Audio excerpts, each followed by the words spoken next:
I was awakened by the sound of screeching car tires and muffled dance music playing in the distance. I climbed out of my warm, comfy bed and headed to my window. The glass had frosted over. As I wiped the frost away, I was greeted by the blizzard just outside my window and the glare of the headlights as a car came speeding by my house and into the night as the unmistakable sound of DFG's latest CD faded away. As I looked out through the thick snow, I could see what looked like a person laying on the ground. Had I just been woken up by the sound of a hit and run taking place? I quickly put my shoes on and picked up my phone from my bedside table, threw on my coat, and went straight to my front door. After a few deep breaths, I went out the door and began heading down the street towards where I was sure I could see a person laying on the ground. Fighting through the snow, just off in the distance, a dark figure came into focus, just laying there.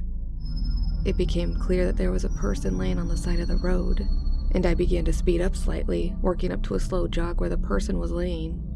But as I got closer, I recognized who it was laying on the ground. Long brown hair, soft, pale skin, a black dress with a single white stripe down the left-hand side that I had seen her wearing in many pictures. The woman laying on the ground, it was my mother. In a blind panic, not knowing what to do, I dropped to my knees as tears filled my eyes, the cold snow bombarding my face. I reached my hand into my pocket and pulled out my phone, unlocked it, and dialed 999. Nothing. No ringing. No voice. Just dead silence. It hadn't occurred to me at that moment, but I couldn't even hear the wind or the distant cars anymore. I tried to call the emergency line a second time, and still nothing. What is wrong with this phone? Unwilling to give up, I tried again. Only this time I could hear something. You know that old dial-up tone that your computer would make when connecting to the internet in the early 2000s? The buzzing and screeching as if your computer was struggling to process information? That's the sound I could hear. After a couple of seconds, the sound just stopped. And then I could hear my alarm directly in my ear, scaring me half to death, and waking me up from what is easily the worst dream I've had in my life. Upon waking up, I laid in bed for a little while thinking about my mother. She had died in a hit and run when I was only 5 years old. The driver was never caught. It's been almost 20 years since that night, and now, I think I have a way I can finally see my mom again. I'm not talking about death or black magic now.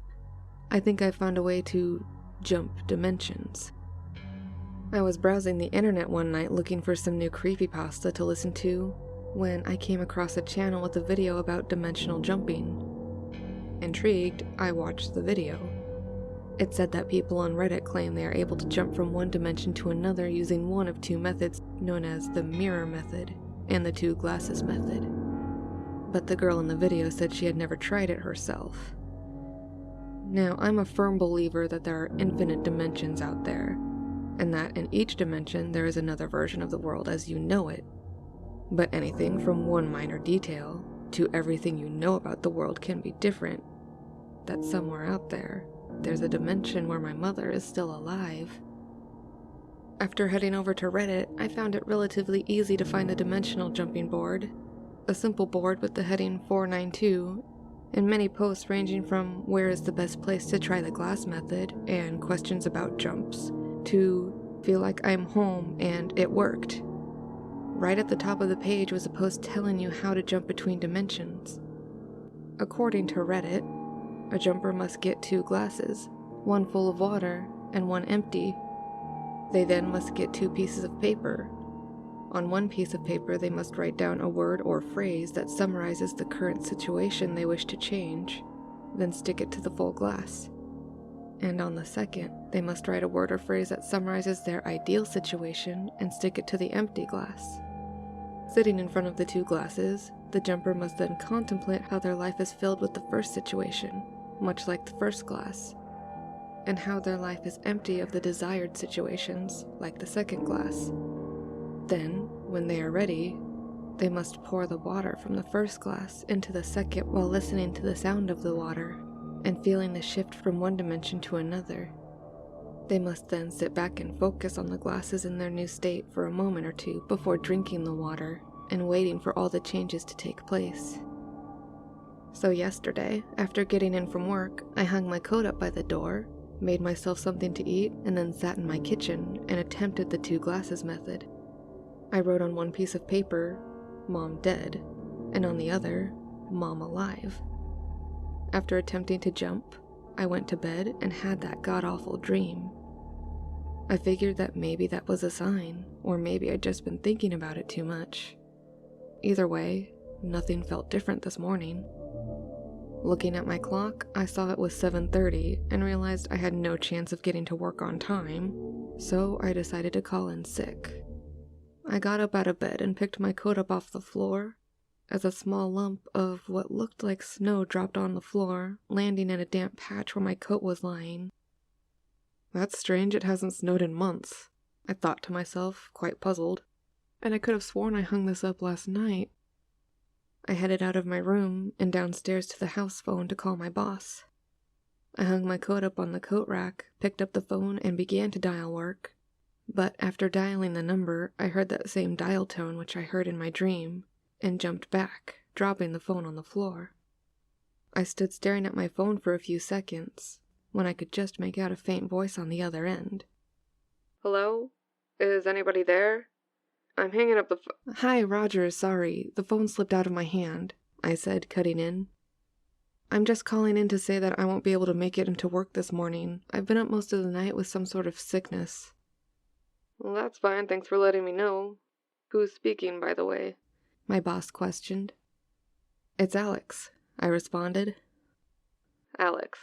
Alex who?" "Alex Clark from sales." "I'm sorry, I think you've got the wrong number." "No, Roger, it's me, Alex." "We don't have anybody working here called Alex, I'm sorry. Anyway, I have to go. We need to keep this emergency line available at all times," Roger said, hanging up the phone. Did Roger just fire me? I thought to myself, staring dumbfounded at the phone. What a dick! I began to walk to the kitchen to make myself a coffee, and I saw a woman with long brown hair and a black dress with a white stripe walk straight past the door, stopping me dead in my tracks. "Mom?" I said with a shaky voice, but got no reply. As I entered the kitchen, there was nobody there. "Where did you go?" I said out loud, feeling kind of ridiculous talking to an empty room. Were my eyes just playing tricks on me? Putting it out of my mind, I made myself a coffee, sat down at my computer, and signed into my Facebook. At first glance, my whole Facebook seemed messed up. At this time in the morning, I'd usually have a newsfeed full of stories from Susan, a girl at work who sits up into the night sharing dumb videos of cats and the odd "life is precious" meme. But nothing. At the very least, her overly happy "Good morning, Bookers" status should be at the top of my newsfeed. I mean, I'm not complaining, it's just weird. I decided to look on my friends list to check if she had removed me. As I went to click on my friends, I noticed I'd gone from 657 friends down to 492. It's normal to lose one friend here and there, but to lose 165 friends overnight for no reason at all is unheard of. I felt I no longer needed to check to see if Susan was there, as something told me she was one of the 165. But I clicked on my friends list and started typing her name into the search anyway. No surprise, no results. I started to think that maybe my Facebook had been hacked, but nobody had a reason to hack me. There was nothing to gain from it. As far as I know, I hadn't pissed anyone off. Why would anybody want to hack me? Upon looking through my Facebook, I noticed a few more things that were different. My profile picture had changed from a picture of me at work to one of those crappy webcam photos that looks like a mugshot, even though I've never seen that photo in my life. Apparently, I'd recently liked a bunch of pages I don't remember liking, and according to Facebook, I haven't been employed since a seasonal job I had in December the year before last. None of this made any sense. The missing friends I could put down to hacking, but that clearly is me in that photo, and it looks authentic. And the pages hadn't been liked overnight either. A couple of them were only a few nights ago when I know I was on Facebook, but I certainly didn't like Pretty Little Liars. I needed to get some fresh air. I got up from my computer and left the house, opting to walk down by the river as opposed to taking a drive somewhere.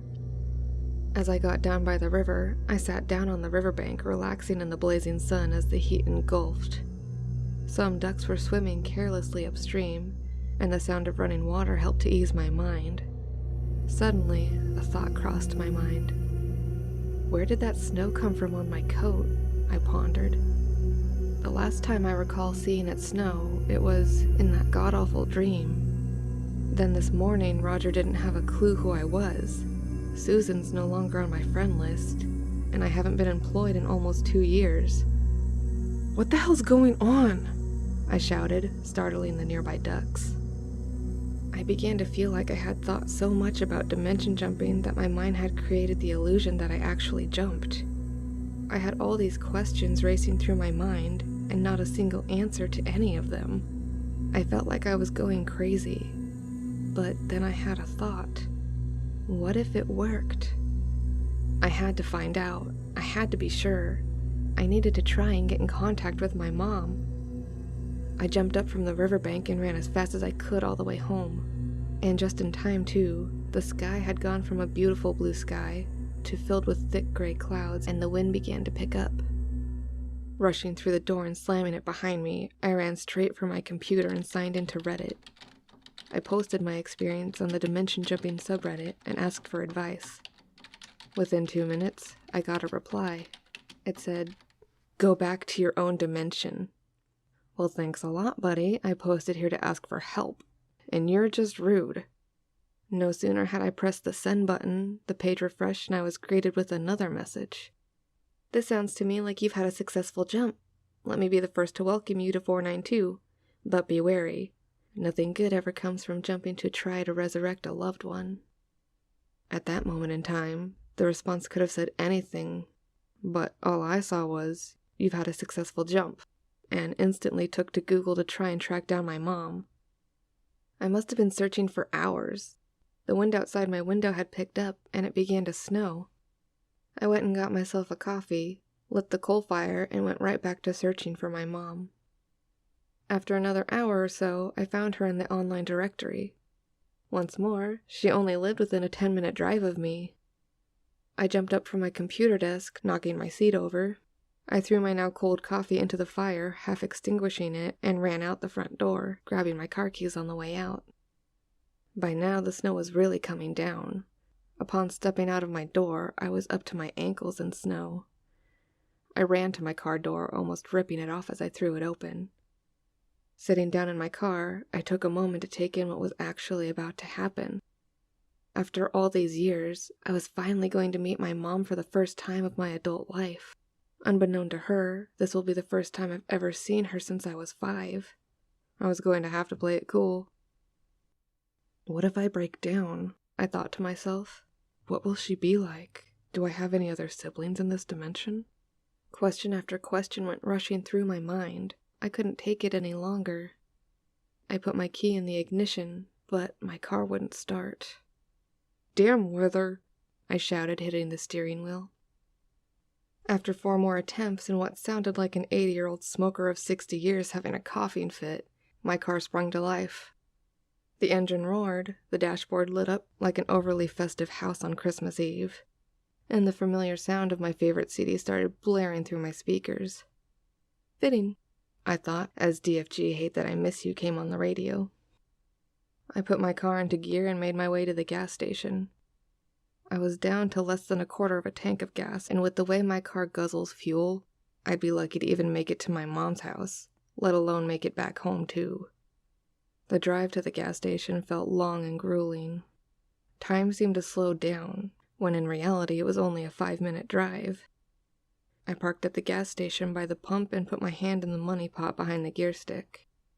$15.23. Great, more than enough, I thought to myself, jumping out of my car. I put 10 in my tank and picked up a 5-pound bunch of flowers on the way into the station. After making my purchase, I made a dash for the car, placing the flowers on the passenger seat, and headed across town to my mom's house. It took me just short of 20 minutes to get there. As I pulled up outside, I turned off the engine and sat looking at the house where my mother lived. The lights in the bottom left window were on, and I could see movement behind the curtain. "She's in there," I muttered to myself. "My mom's alive and she's just on the other side of that door."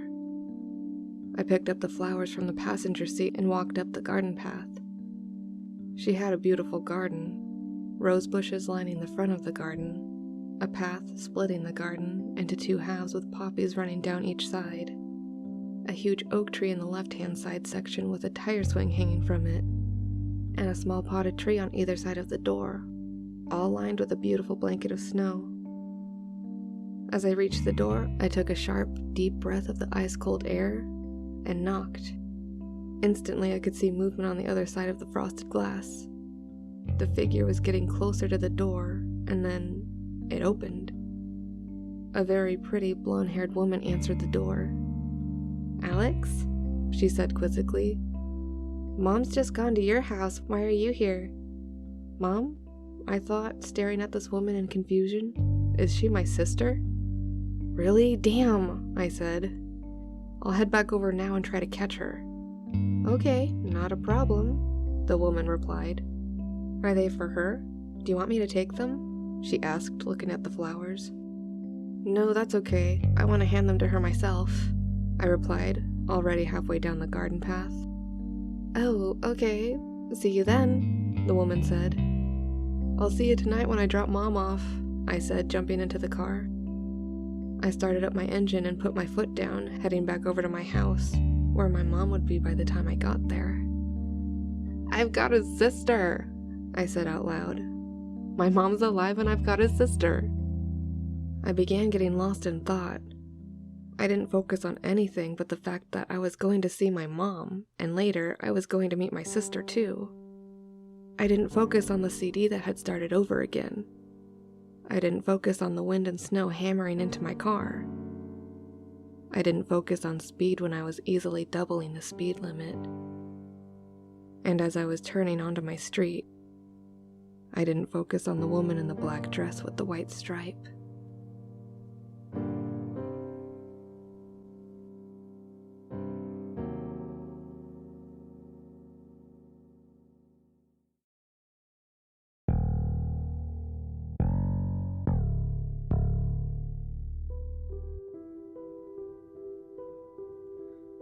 I thought back to the sound of the screeching tires that woke me, and it was only now that I'd realized it was the sound of my own screeching tires that had woke me.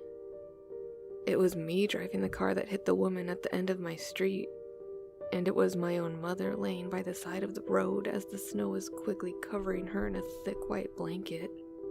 I knew that any minute now, I was going to come running out of my door to see my mom laying in the road after I had run her down.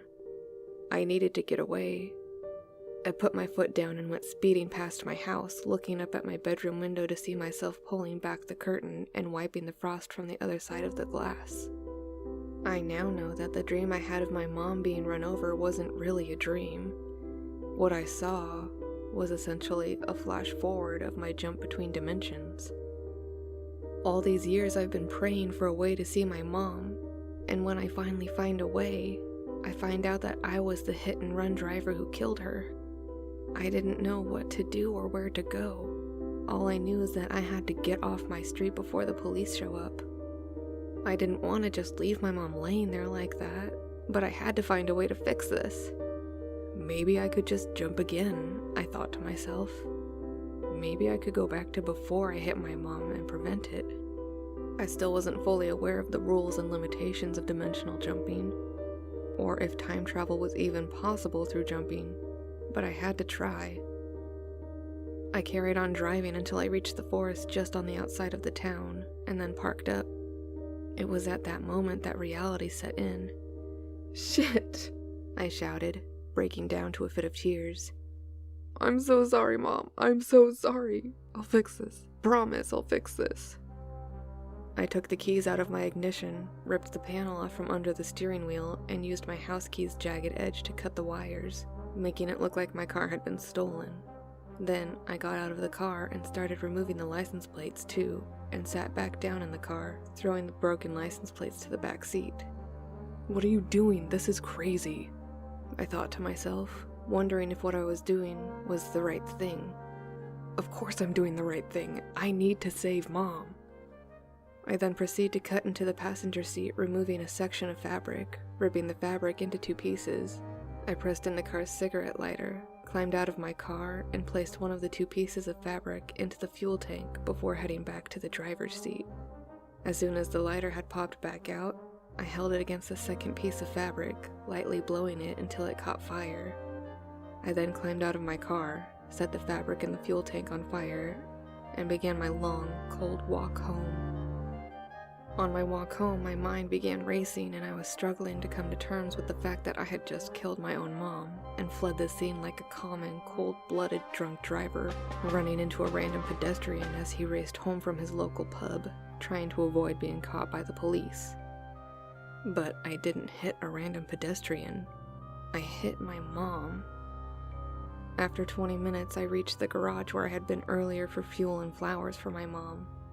I found myself once again walking through those sliding doors, heading straight for the alcohol section, and getting the biggest bottle of Jack they had on sale and hiding it under my jacket.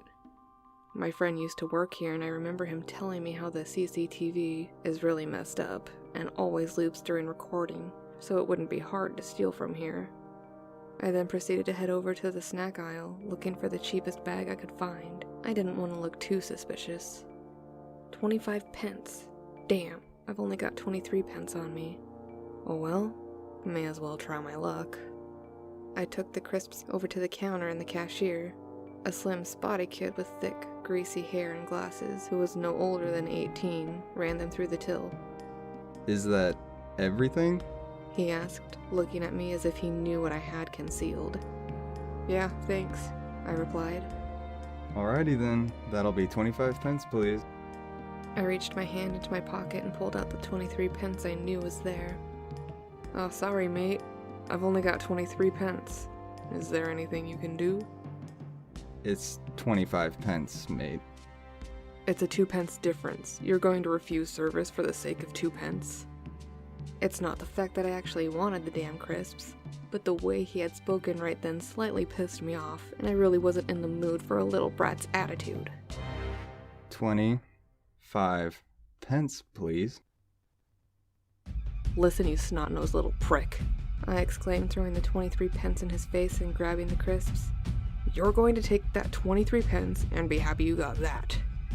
And if you even think about following me out of this shop, I promise you now, I will fill you up from one of those gas pumps and stick a match down your throat, you little shit. A bit over the top over a 25 pence bag of crisps if you ask me, but my head was all messed up from what had happened earlier, and I just wanted to get out and nurse my bottle of Jack. I probably could have just walked away with the crisps, but once he started being cocky, I just lost it. I began walking towards my house when I passed a park along the way. Taking a detour, I went into the park to find myself a bench to sit on. In the center of the park was a small shelter you would occasionally find homeless people sleeping in, but not on a night like this. I don't know where they went when a blizzard hit, but they didn't come here. Snot-nosed little... I mumbled to myself, opening the bottle and taking a big swig. Poor kid didn't know where to look. 10 minutes of sitting here and half a bottle later, I began finding the smell of urine in the shelter a bit too potent. And since sitting down, I started to feel how cold it really was, and Jack was doing me no favors. So I rose to my feet, let out a big sigh, left my little shelter from the snow, and staggered home. 10 minutes, I slurred. 10 minutes and I'll be home just enough time to finish you off, I continued, speaking to the half-empty bottle I was holding. I must have been walking really slow. It took me about half an hour to get home from that park. Of course, swaying all over the pavement didn't help either. Once I got back, I dropped the empty bottle just outside my door while searching for my keys to let myself in. Damn it. I'll clean it up tomorrow. After 3 attempts, I finally managed to line my key up with the keyhole, unlock my door, and went straight up to my room, throwing my snow-covered coat onto the floor by the bed and passing out the minute I laid down. I was awakened at 11 a.m. the next morning to a loud banging on my front door. Slightly disorientated and hungover, I rolled out of bed and made my way downstairs. 1 minute, I shouted as the banging continued. 1 minute, I'm coming, jeez. Upon opening the door, a man introduced himself as Detective Jenkins. Alex Clark? Yeah, I replied, thinking he was here for me. Looking back now, I know now how dumb that must seem. I knew there was no way he could have known I'd run my own mother over the night before, and the police certainly wouldn't send a detective out for my antics in the garage. Mr. Clark, your mother was involved in an accident last night. Oh my God, is she okay? I questioned. Unfortunately not, Mr. Clark, no. May we speak inside? Of course, come in, I said, leading him to the living room while trying to bring on a fake cry. Walking through the door, I headed over to the coal fire, throwing a couple of lumps on and igniting it out of paranoia, thinking there may somehow be a lingering smell of smoke on my clothing. What happened? Where is she? I asked the detective. I was hoping maybe you could tell me, he said, looking at me suspiciously. No, why would I know anything? Well, Mr. Clark, we spoke with your sister. She said you had just been round to see your mother. She said that she had told you how your mother was on her way around here to see you. Correct, Mr. Jenkins, she did. And when my mother didn't turn up, I went to the shop, got myself a bottle of whiskey, and passed out. It's Detective Jenkins. You mean that broken bottle of whiskey on your doorstep? Yes, I went to put it in the bin last night and dropped it. I was going to clean that up today. And you didn't see anything at all? I couldn't see 2 feet in front of me to get that bottle in the bin. I certainly couldn't see the rest of the street. And you hadn't seen or heard from your mother or sister since? No, detective. And you didn't see anything last night? If I saw anything last night, then surely I would already know what's going on. I would know what happened to my mom. She was killed in a hit-and-run accident last night, about 100 feet away from your front door. Are you sure you didn't see or hear anything? Oh, sure, detective. I had a front seat view. I saw my mom's head crack on my widescreen. I saw her roll down the bonnet of my car, and I heard the screech of the tires over the excessively loud music coming from my car speakers. I thought to myself, not stupid enough to tell him that. If he found out I was the driver responsible, I'd get locked up and they'd throw away the key. I swore I'd fix this. How would I do that from behind bars?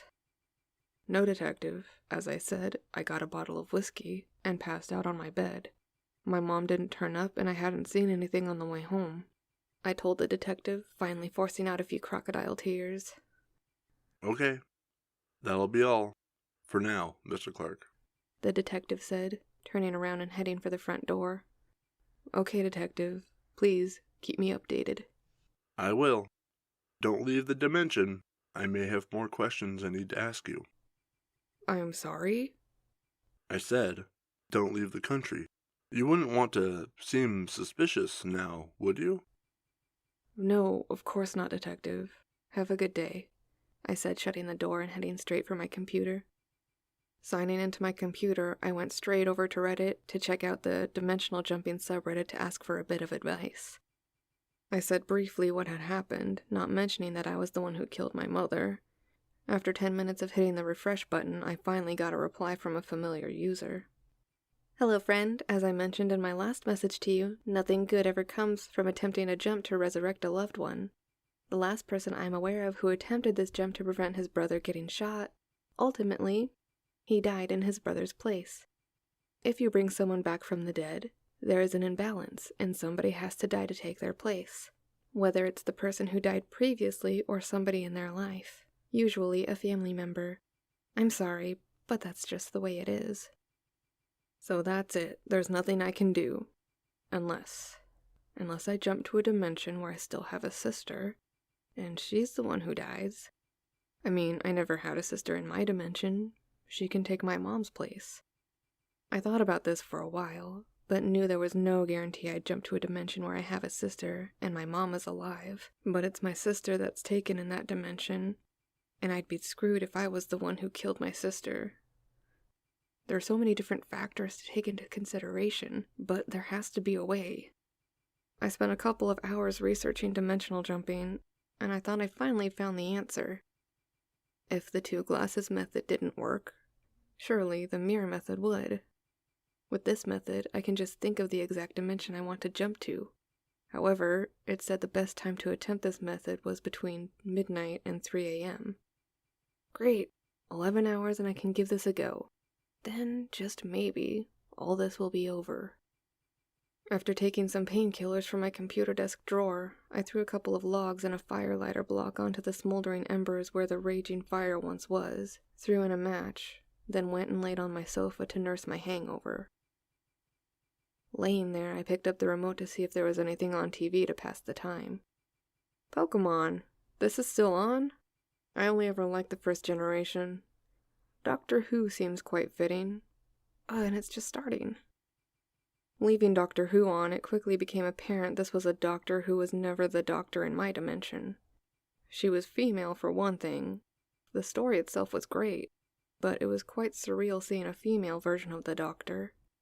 She had the wisdom and charisma of the original 10th Doctor, with a similar persona to the original 11th. And who better to play her than Karen Gillan? Which is a shame because that means this dimension doesn't have the Amy Pond storyline. After the show had finished, I quickly searched around my house for a candle, needed for the jump later tonight. I managed to find a pack of those thin birthday candles in one of my kitchen drawers, but figured they would burn out too quickly, so I melted all the wax into a small dish while holding one of the candles in the center. That should do, I thought, taking it upstairs to my bathroom mirror.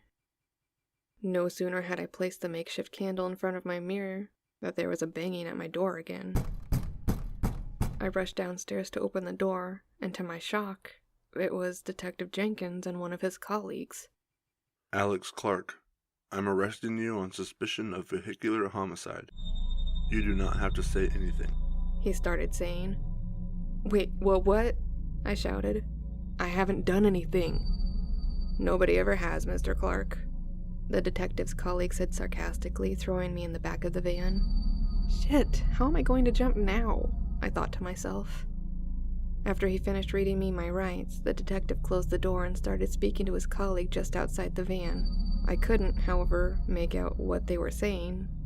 No sooner had they finished talking, I heard the front door of the van close and the engine start up. It wasn't long before we arrived at the police station, and I was escorted from the van to the front desk. Vehicular homicide, is it, Mr. Clark? The officer said, writing something down. I just stood there silent. It wasn't homicide. I didn't intentionally kill anyone. I was still baffled as to how they knew it was me, and I wasn't willing to say a word to this smug-looking prick. All right, send him away. With that, I was then taken to a small room where an officer took my picture and all of my fingerprints before escorting me back to the front desk. You can put your belonging in there, the officer said, handing me a large see-through bag. After emptying the contents of my pockets, the officer handed me a horrible beige jumpsuit, which would make a better paper towel than clothing, it was that thin. He then requested my shoes, and I was taken to a holding cell where they asked me to change and hand over my clothes before locking me in. The room I was in was freezing. It had no windows or bars like you see in the movies. There was one dim light on the ceiling, a toilet, and a bed. No covers or pillows, and the mattress slightly resembled a giant sponge, no thicker than the ones you use for washing. It was hell in that room. I had no concept of time, so I had no idea how long I'd been in there. I couldn't sleep as the room was far too cold, and the so-called bed was too uncomfortable. At one stage, I even found myself laying under the mattress just to try and keep warm. Eventually, the door opened and there stood a familiar face, Detective Jenkins. All right, we're ready for you, Mr. Clark, he said, leading me into an interview room. When we got into the room, the detective warned me to be careful of a rubber strip they had around the center of the wall, saying that if it's touched, a swarm of police rush to the room as they're used for police protection when suspects get violent. He then pressed record on a tape deck and started the interview. Interview commencing at 7:33 p.m. on the 14th September 2016. Suspect, Alex Clark. So, Alex, where were you last night between the hours of 8 and 11 p.m.? I've already been over this. I went over to my mom's house and my sister told me she had just left to come to mine. I went back home and waited around until 9 p.m. Then I went to the shop, got a bottle of whiskey, went back home and had a drink until I fell asleep. Where did you buy the whiskey? The corner shop, just down the road from my house. And how did you get to the shop? I walked. Okay, so you didn't go to the garage on Dakerlands Road then? He asked, looking suspicious. At this point, I knew the detective knew something, and I knew I wouldn't be able to lie my way out of this one. But I had to try something to get out of this room and out of this dimension. Yes, I went there earlier in the evening to fill my car up. So where is your car now? It's not on your front drive. A friend borrowed it, I said, being the first thing that came to mind. And what about later that night? We have CCTV footage of you being abusive to one of the store assistants at the garage. The detective went on. Something I knew was a lie, as the CCTV in that place is really messed up. And unless the recording was stopped just after I left, something I highly doubt, there is no way he's got me on video in that garage. You must be mistaken, detective. I never went back to the garage after fueling up my car. Yes, your car. The one your friend conveniently borrowed? It was found in Backacre Forest. Somebody had set it on fire and abandoned it. Care to explain? It's got nothing to do with me. And I'll be having words with my friend when I get out of here. Look, Mr. Clark, you can drop the act. Here's what I think happened. You drove over to your mother's, found out she wasn't there, then hit her on your way home. You went to the garage, got a bottle of whiskey, went up to the forest and had yourself a drunken bonfire, trying to dispose of any evidence. We've got footage of you in the garage, and your sister saw you with your car. He was close, I'll give him that. His order was a bit wrong, but he was close nonetheless. Alright, I'm going to level with you. May I have a pen and paper? This will be a bit difficult to explain otherwise. Are you admitting it? No, quite the opposite, detective. I'm proving how wrong you really are. Intrigued by this remark, the detective handed me a piece of paper, which I ripped into 2 pieces. On one, I wrote, "I did not kill my mom," and on the other, "I did kill my mom."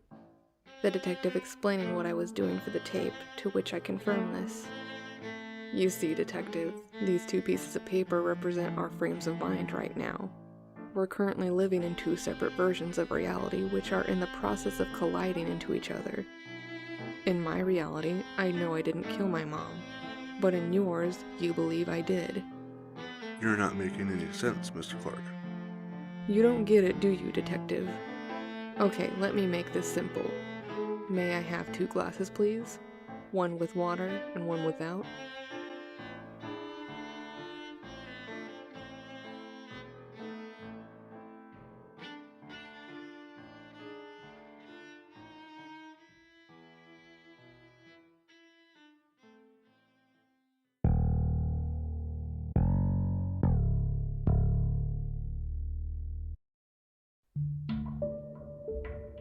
So there I was, sitting in the police interrogation room accused of vehicular homicide. I had requested a pen and piece of paper, which I had ripped into 2 pieces and wrote on each of them.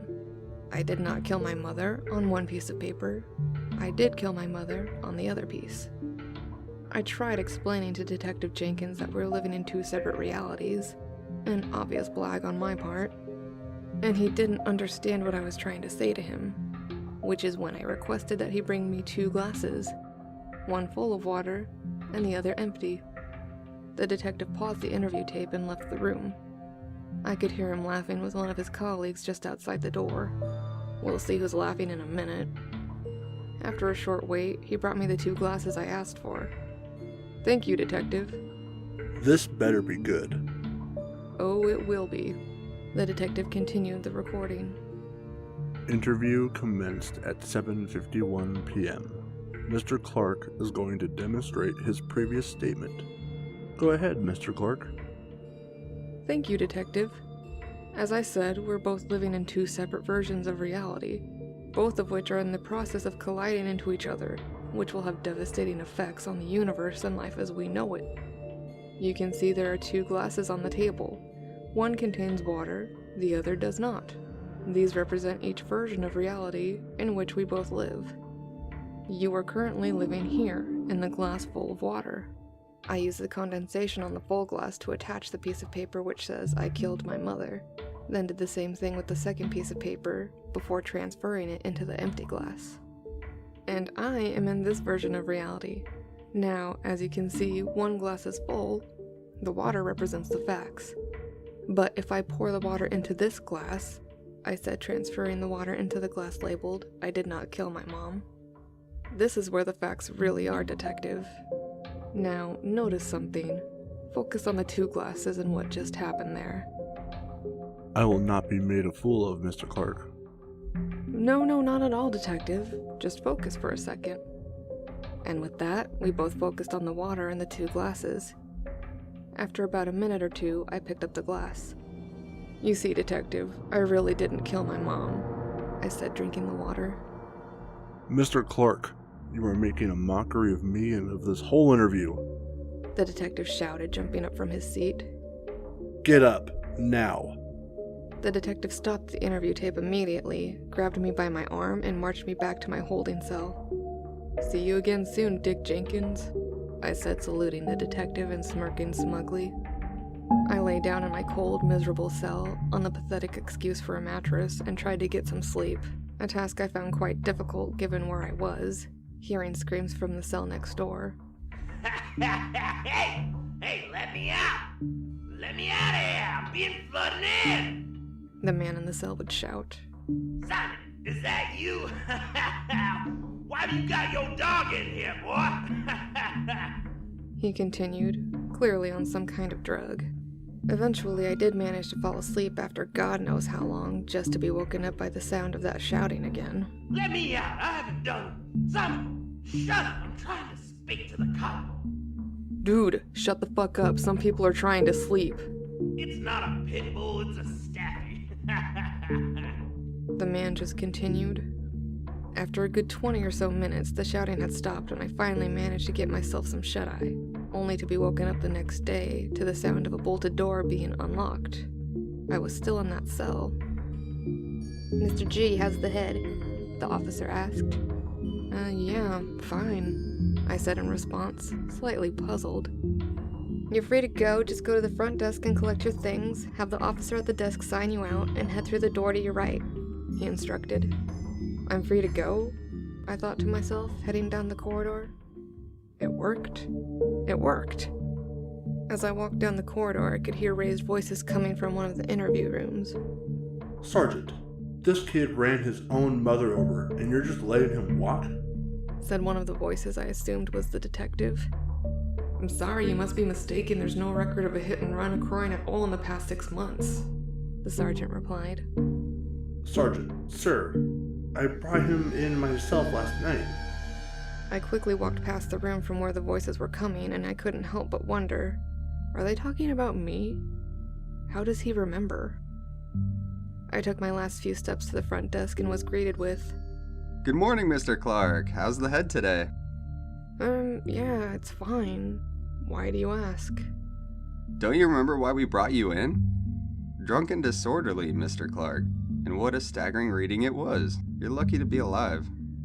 Why's that then? Well, in all my years on the force, I've never seen anyone blow about .21 on a breathalyzer, but you blew .46. Anything over .45 would have killed most people. Wow, lucky me, I said sarcastically. Can I have my stuff now? Here you go, Mr. Clark. He said, handing me a clear bag containing my belongings. Thanks. Have a nice day, Constable, I said as I walked towards the exit. Walking through the big double doors with frosted glass panels, I was greeted by my best friend, Ian Sindem. I've known Ian for as long as I can remember. Shortly after my mother died, in my dimension, he was the first best friend I ever had. It was the second week of primary school.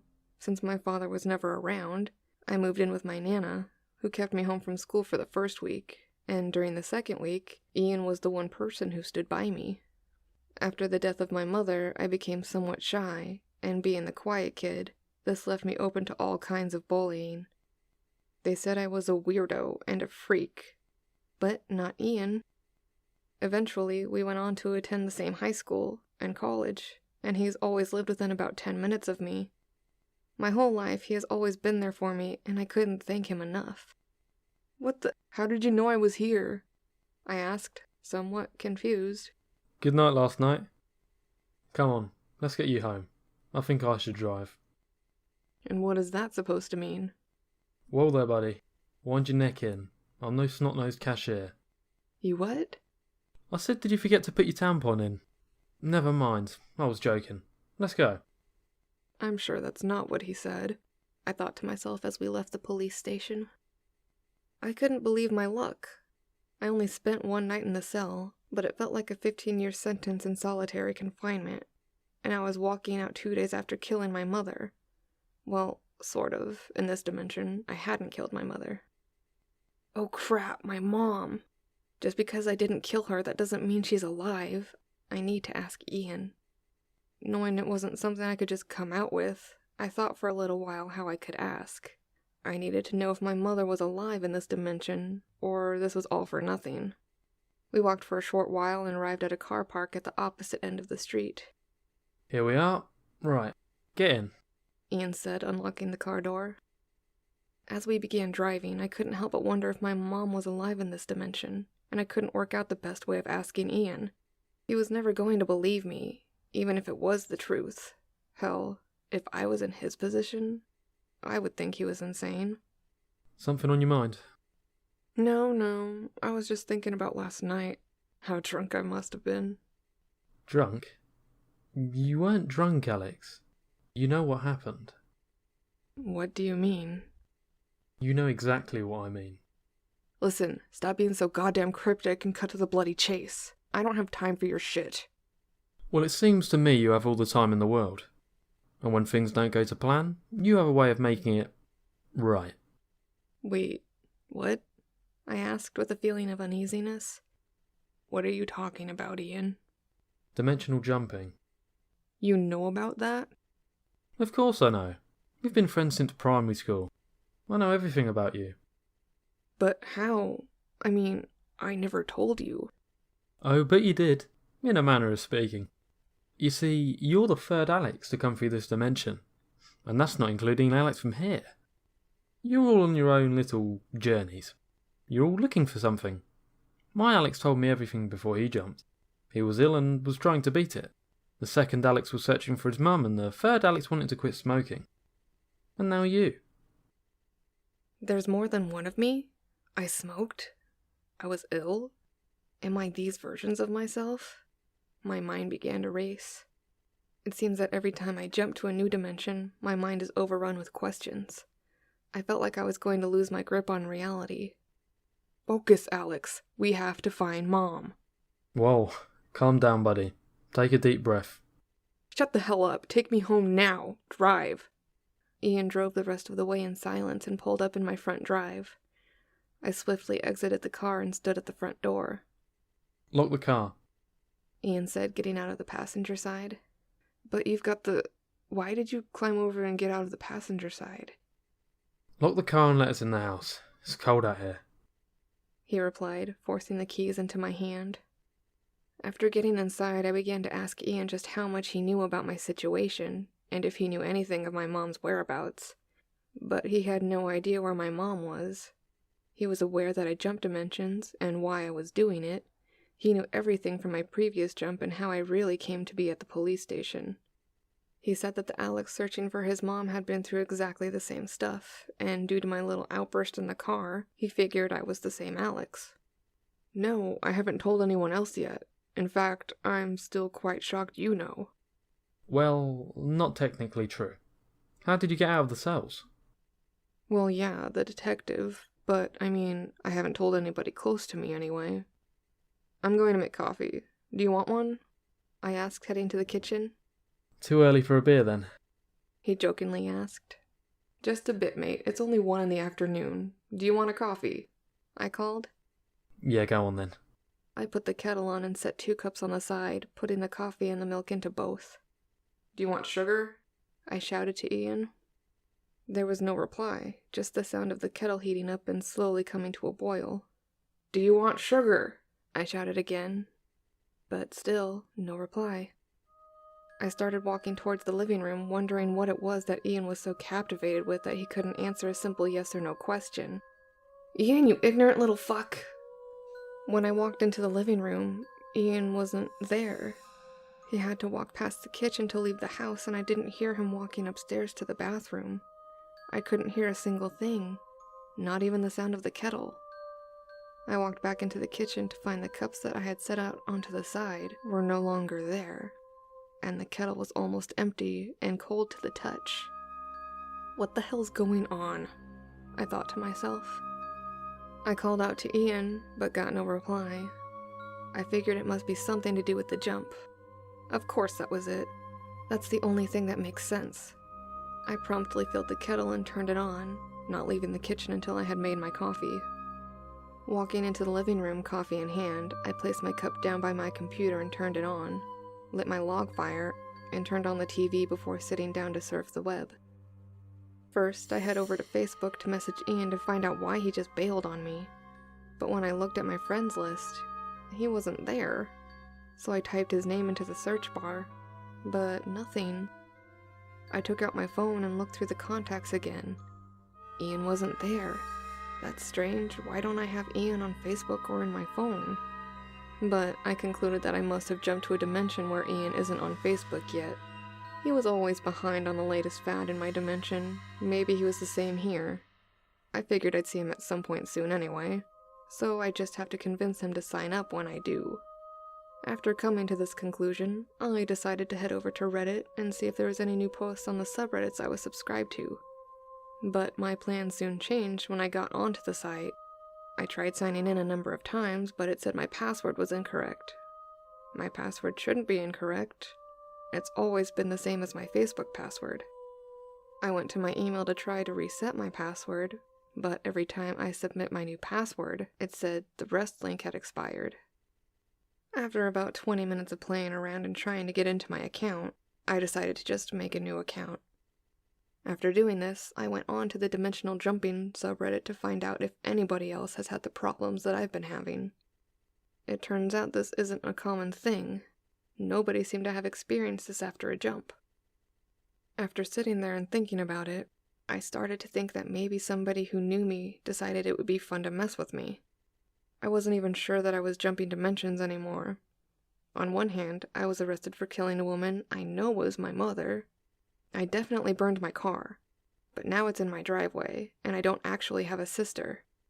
But on the other hand, what if somebody set this subreddit up and is playing the elaborate prank? People don't just get away with running someone over.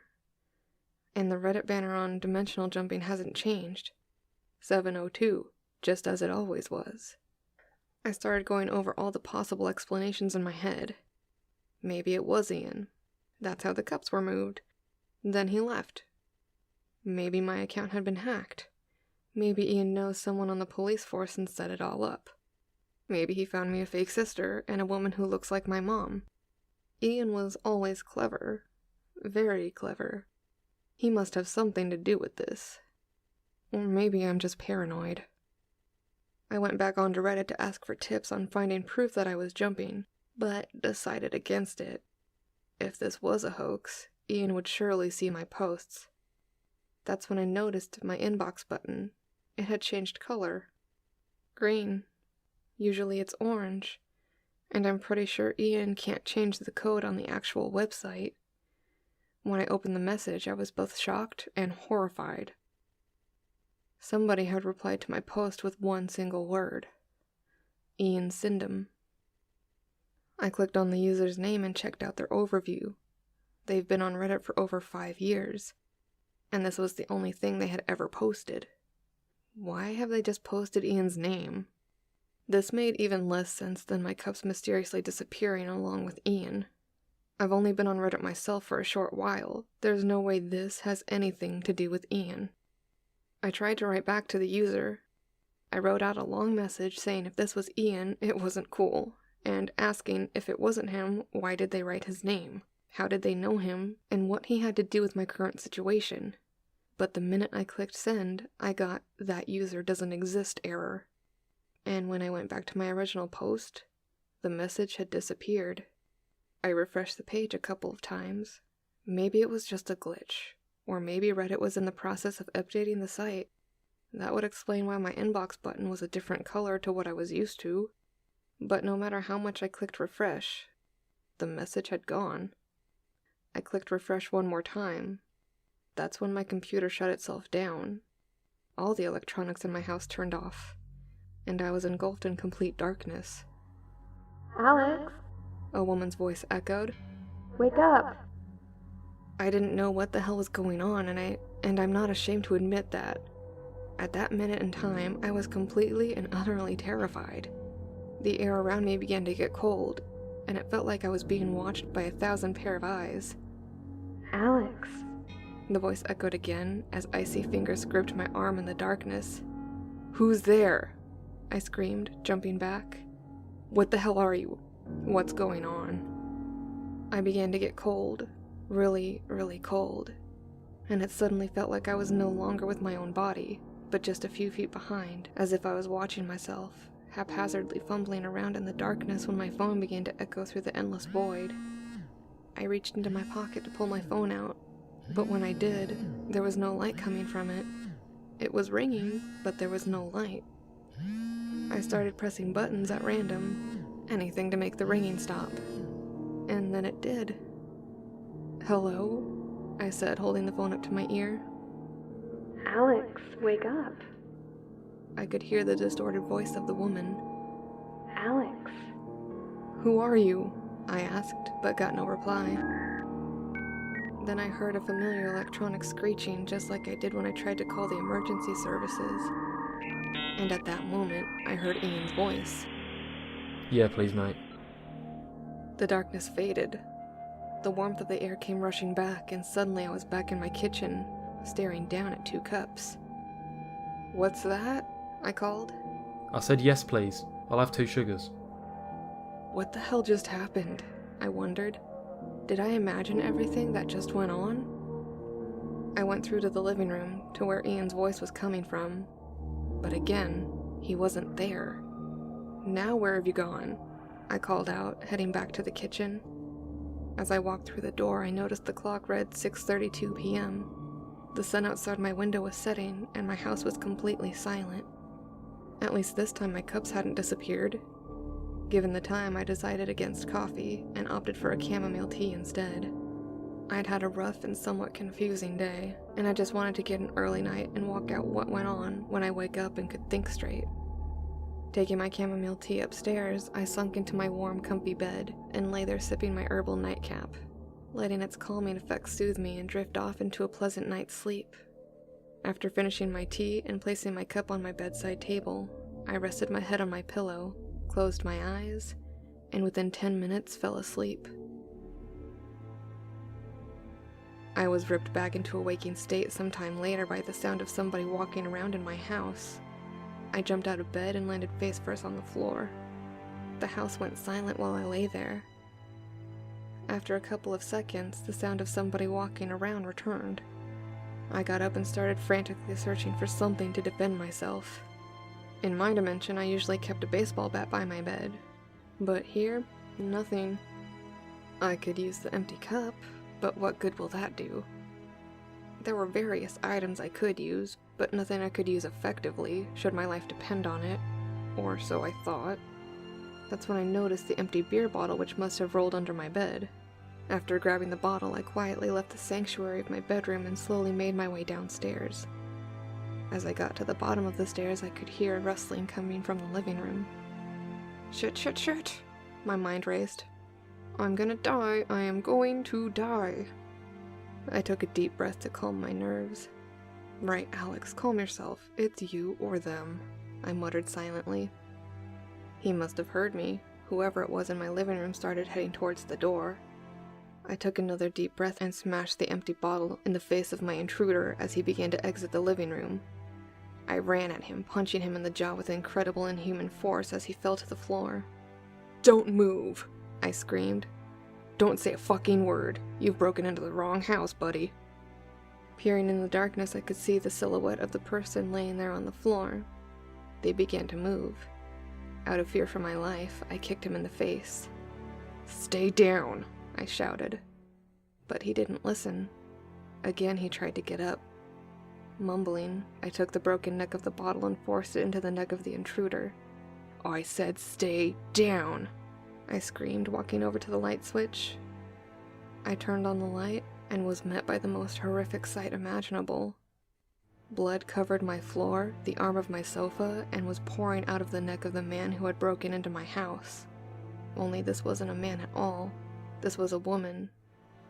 I felt a lump in my throat and my stomach was doing somersaults. The whole room started spinning as I fell to my knees. The whole room started spinning as I fell to my knees. What have I done? Looking over the room, I realized what had just transpired. There were birthday banners hanging around my living room, and a small present sat at my sofa, now covered in the blood of the woman laying on the floor. Collecting myself, a single word left my mouth, the only word I could say at this moment in time. "Mom?"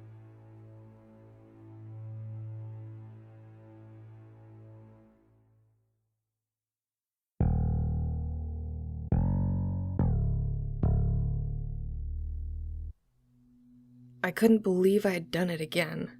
I killed my mom for the second time. But this time, it wasn't just a case of hitting her with a car. I killed her with my own hands. I crawled across the floor to where my mom was laying and kissed her on the cheek. "I'm so sorry, Mom," I whispered softly as tears ran down my face.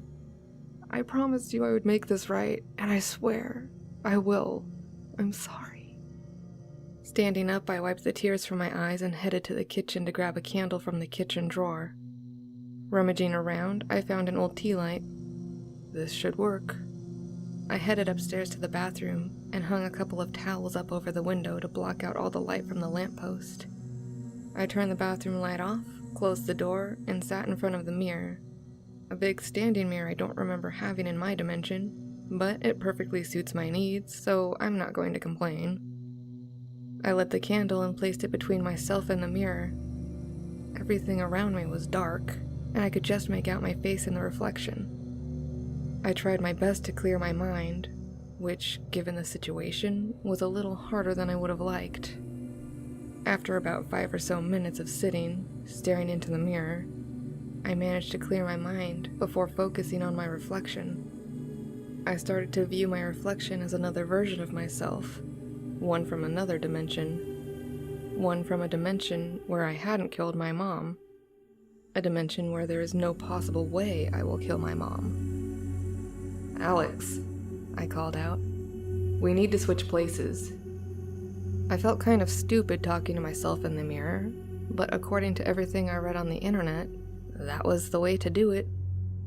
I sat there for several minutes, focusing on swapping places and talking to my own reflection, when I saw the other version of myself blink.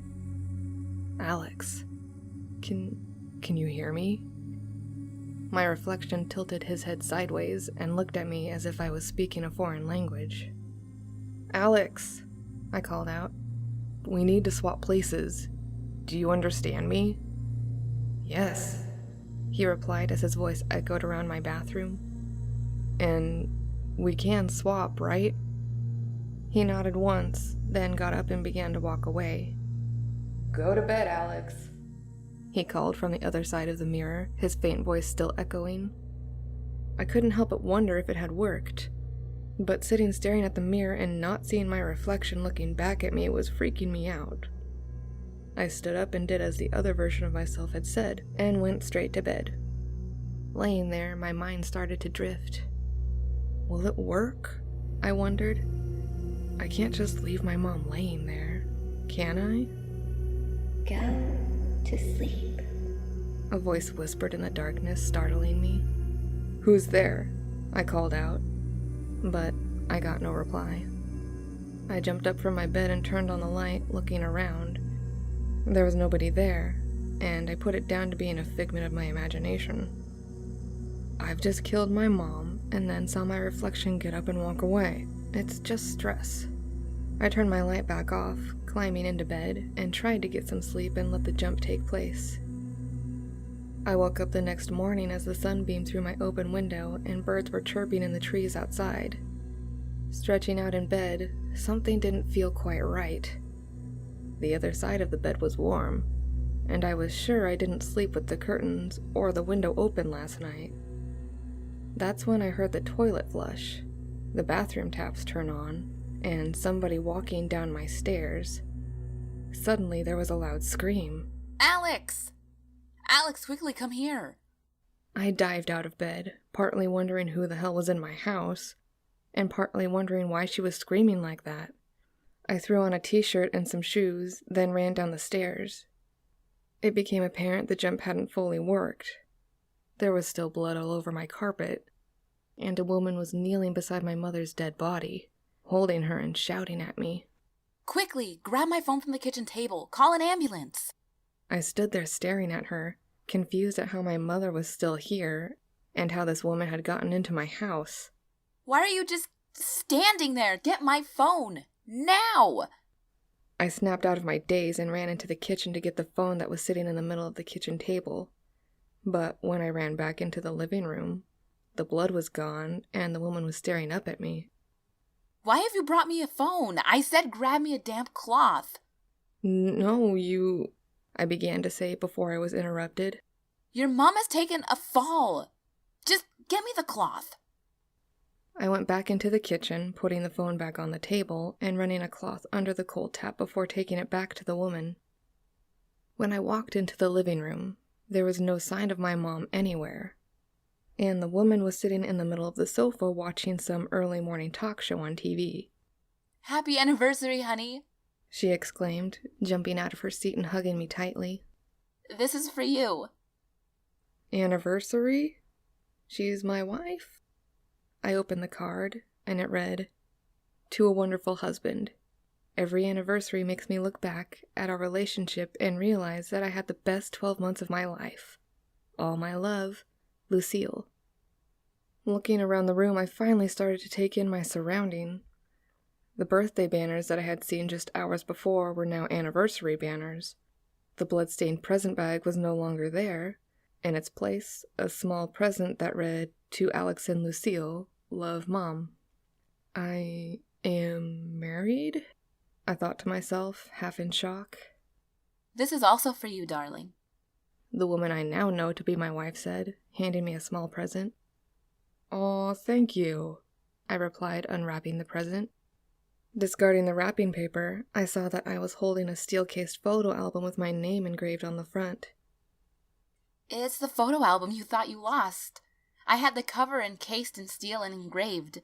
None of the pictures are there, though. I was expecting them back by now. But I suppose I best tell you, I've had them sent to be redeveloped. They should be here next week. Hey, you'll have the picture of your dad in perfect condition again. My what? I asked, baffled. You know, the picture of your dad. Before he died, Alex. Oh, thank you. I stood the photo album on the fireplace and saw a small present for Lucille from me. "Here, this is for you," I said, handing the present to her. "Look, I need to take a walk. I'll be back soon." But where are you going? I just said, I'm going for a walk. What does it matter to you where I'm going? But Alex... But nothing. Don't question me. I'm going out. I grabbed my coat on my way to the front door and stepped outside into the harsh winter air as the icy chill gripped my exposed arms and face. Quickly putting on my coat, I took in a deep breath and began to walk. I didn't know where I was going. I didn't have a plan or any idea of what I was hoping to achieve. But waking up one morning and being married to someone I've never met in my life, and then having her tell me I've got pictures of my dad, and that he's dead, came as quite a shock to me. I couldn't be in that house any longer. I began to walk down the street, heading towards the local canal. I had fond memories of going to feed the ducks with my Nana, and I felt that the nostalgia would be good for me. I needed something to keep me grounded while I was feeling lost in a dimension where I knew nothing about my own life. After a short while, I reached the canal, and it occurred to me that the walk there seemed shorter than normal. Whether it was due to my lack of attention, or because of a change in this dimension that I was unaware of, I had no idea. But something didn't feel quite right. I went and sat on the bench where I would sit with my Nana on hot summer evenings, throwing bread to the ducks and eating sandwiches out of a hemp bag she would call her picnic bag. I sat there taking in the smell of the winter air, mixing with the surrounding woodland, and skipping stones across the iced-over water, when I heard a voice. Yeah, lovely weather we're having, isn't it? An old gentleman said from the seat next to me. Jesus, I called out. Where did you come from? I didn't see you there. Sorry about that. I'm a silent walker. Care to explain what's lovely about this weather? It's so cold that the canal has frozen over and I can see my breath. That isn't lovely. Yeah, you've got to look past that. Look at how nice the canal looks, with that layer of ice, the fallen leaves covered in frost, and the robins in the surrounding trees. That doesn't change the fact that it's freezing. Why aren't you wearing a coat? Yeah, I've got all I need. Can you say the same? What do you mean? The man just sat there silent, staring at the canal. And for the second time, something didn't feel right. Well, old man, those clouds are getting darker, and the wind is starting to pick up. I'm heading home to get inside where it's warm. I suggest you do the same before you catch your death. Looks like you came to the wrong dimension, the man said, his voice sounding like a child speaking over an AM radio. You what? I asked sharply. He rose from his seat and stood staring right at me, blank-faced, and his eyes were glazed over.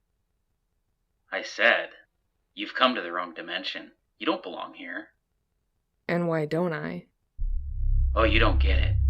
This isn't your dimension. Go back home. Go back home, the man shouted, pushing me into the canal. I fell through a thin layer of ice on top of the water and began to sink. In that moment, something grabbed my ankle. Looking down, I saw what seemed to be the man with algae covering his skin from head to toe. His dirty brown shirt was missing a sleeve, and the body was tattered, exposing more algae covering his chest and stomach. His long, dirty black hair flowed like 100 tentacles wrapping around his face and neck, and a swarm of tiny bugs escaped his mouth as he spoke. You don't belong here. You don't belong here, he said, unaffected and unmuffled by the water. I looked back up to the surface and could see the light shimmering on the layer of ice.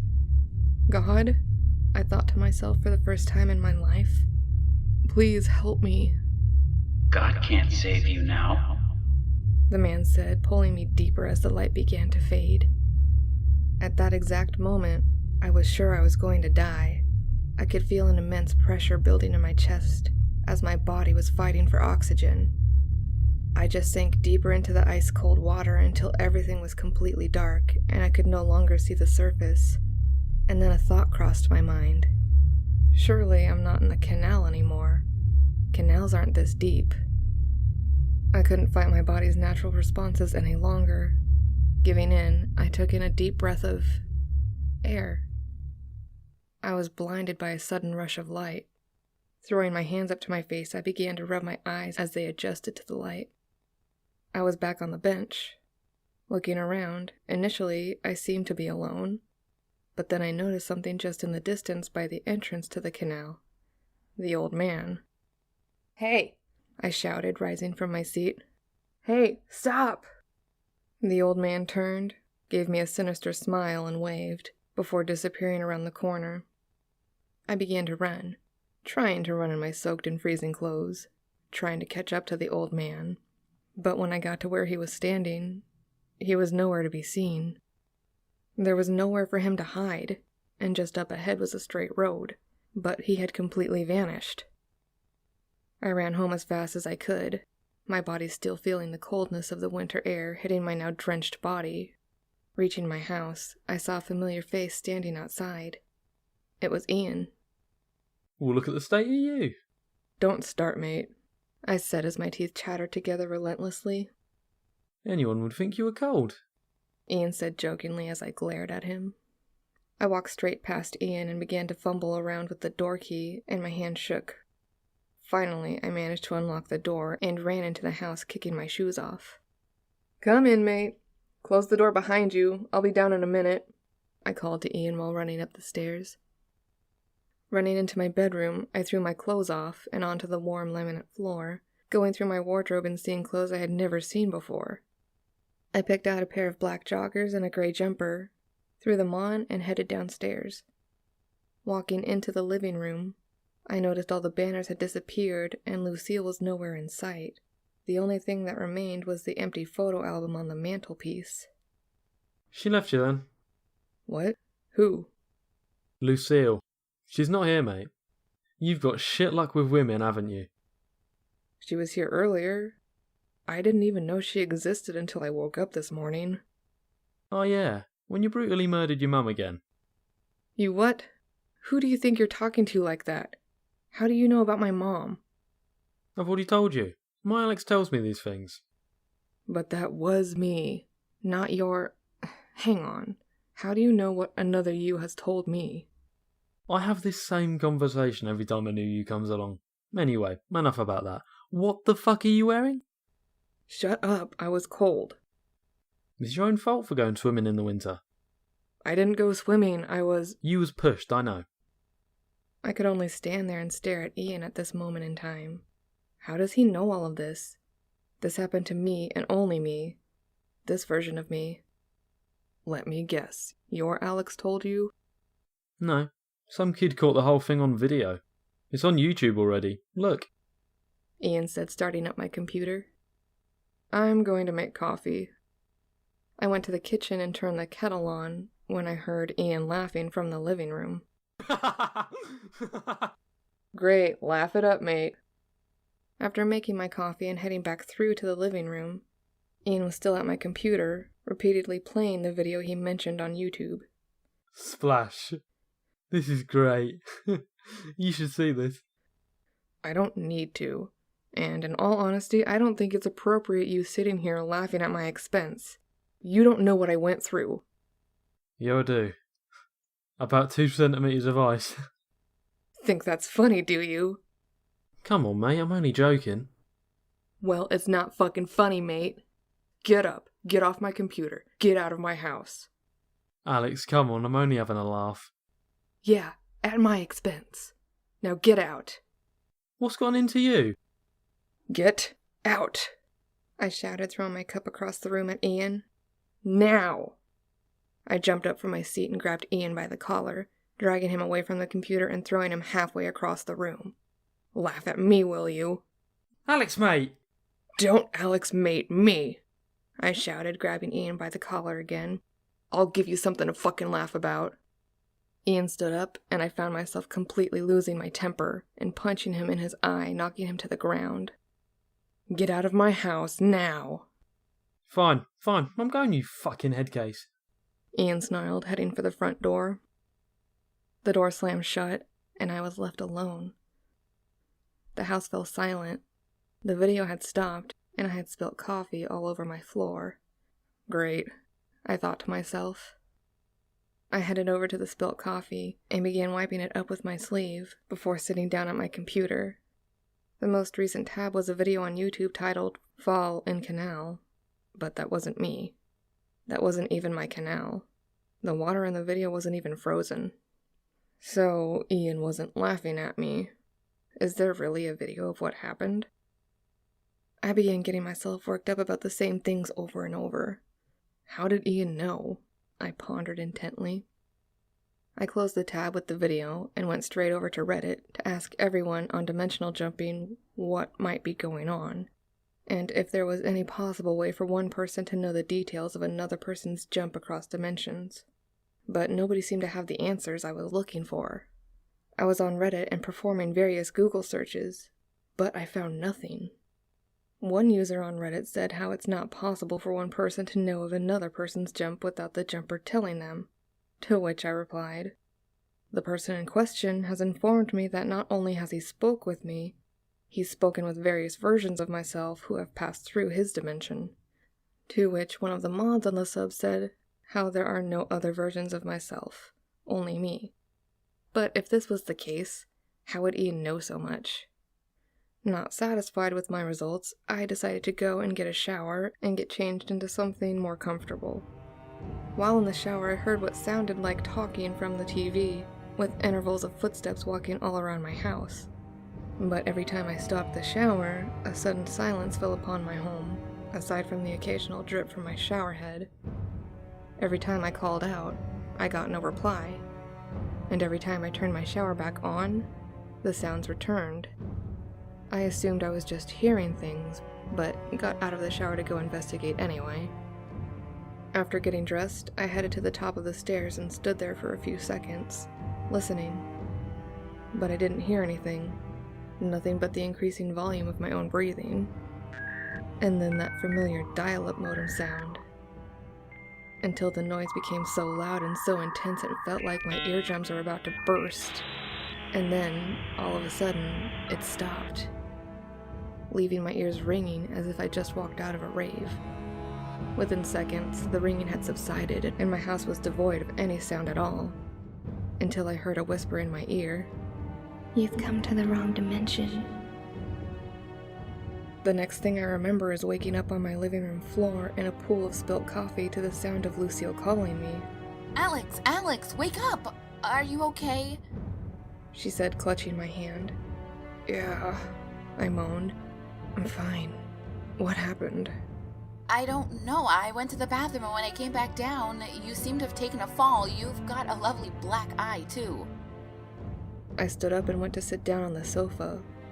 Looking around, all the anniversary banners and gifts were back. I picked the one up from my mom and stared at it for a while. I'll go and see her tomorrow, I thought to myself. Lucille stood, staring out of the window, humming some tune I'd never heard before. And then she turned to me and said, Lovely weather we're having, isn't it? Pardon? The snow. Isn't it beautiful, the way it covers everything in a fluffy white blanket? Oh, yeah, I guess. She stood there staring at me for a moment, and at the present from my mom, and that's when she said something that confused me. So, are you just going to hold that, or are we going to go see what my mom got us? Your mom? Yes. I know you're close, but I've told you before. She's my mama and you can't have her. If this is from your mom, what did my mom get us? What do you mean? My mom. What did she get us? Alex, your mother walked out on you and your dad when you were 2. How hard did you hit your head when you fell? That can't be right. My dad walked out on me and my mom. No, Alex. Your mom walked out on you and your dad. Then your dad died when you were 5, and you went to live with your nan. The moment she said that, a thought crossed my mind. A single string of words I had heard a few times today, and now they finally made sense. You've come to the wrong dimension.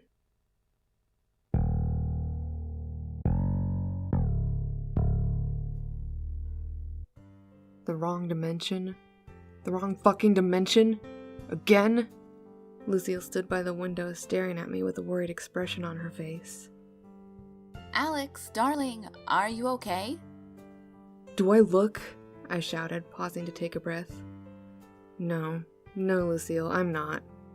I felt a sense of calm overcome me as my wife stared at me with a worried expression. She walked over to me, placed her hands on my cheeks, and began to kiss me passionately. At first, I didn't feel quite right kissing someone I didn't even know. But she was my wife in this dimension, and the thought of that put my mind at ease. Now, what's this about a wrong dimension? Believe me, you really wouldn't understand. Besides, it's fine. I'm fine. Okay then, if you say so. Would you like some coffee? I'm gonna have a coffee. Lucille began walking towards the door as I gave her a slight nod and sat on the sofa looking around. I can't stay here, I thought to myself. I need to find my mom. There must be a way. At that moment, a thought crossed my mind. What if I use the mirror method to have more control over where I jump? I figured that theoretically, if I waited until 12 a.m. using the mirror method, I could find a way to jump to a dimension where my mom is in my life. She is still alive, and where I also have a sister that dies. I'd be willing to make that sacrifice, considering I'd never had a sister before that first jump. That settled it. I had decided that if I'm careful, and can be precise about which dimension I'd want to jump to, nothing can go wrong. Lucille came back into the living room carrying 2 cups of coffee, handing one to me. She sat down next to me and turned on the TV. What would you like to watch? Anything in mind? No, not really, I said, taking a sip of my coffee. It depends on what's on. Well, there's a few different game shows on. Oh, there's a film on Channel 5, or Doctor Who is about to start on BBC One. I'll tell you what. You watch Doctor Who, I'm going to finish my coffee, then go get a shower, and then get an early night. Okay then, I'll be up once this finishes, she replied, placing her hand on my lap. With that, I headed into the kitchen. I poured a bit of extra milk into my coffee to cool it down, drank the whole thing in one big gulp, then started to look for a candle and a lighter before heading upstairs. I placed the candle and the lighter down on the back of the sink, turned on the shower, then took the towel off of the towel rack and placed it on the toilet lid closer to the shower. While I was in the shower, I began hearing 1,000 voices whispering in unison amongst the sound of the water pattering against the floor of the shower. And then, out of nowhere, a bright flash distorted my vision. My vision quickly returned, and I was overcome with an immense heat as the temperature of the water suddenly rose, forcing me to jump into the corner of the shower to avoid the water burning me further. I quickly turned the dial on the shower, finished washing my hair, and got out. As I stood there, reaching for the towel, I stared at my hand as steam rose from it. Picking up my towel and drying my face, I noticed a peculiar smell lingering on the fabric. Smoke, I thought, throwing the towel down and reaching for another one. Again, throwing the towel over my head to dry my hair, I could smell smoke. But the smell wasn't coming from the towels. The smell was on my hands. I didn't light a fire tonight, and I just took a shower. Why do I smell like smoke? I finished drying myself off and washed my hands in the sink before brushing my teeth. I opened the bathroom window slightly to let out the steam, and then headed into the bedroom. Tonight's the night, I thought as I walked over to the window. Time to get this jump right.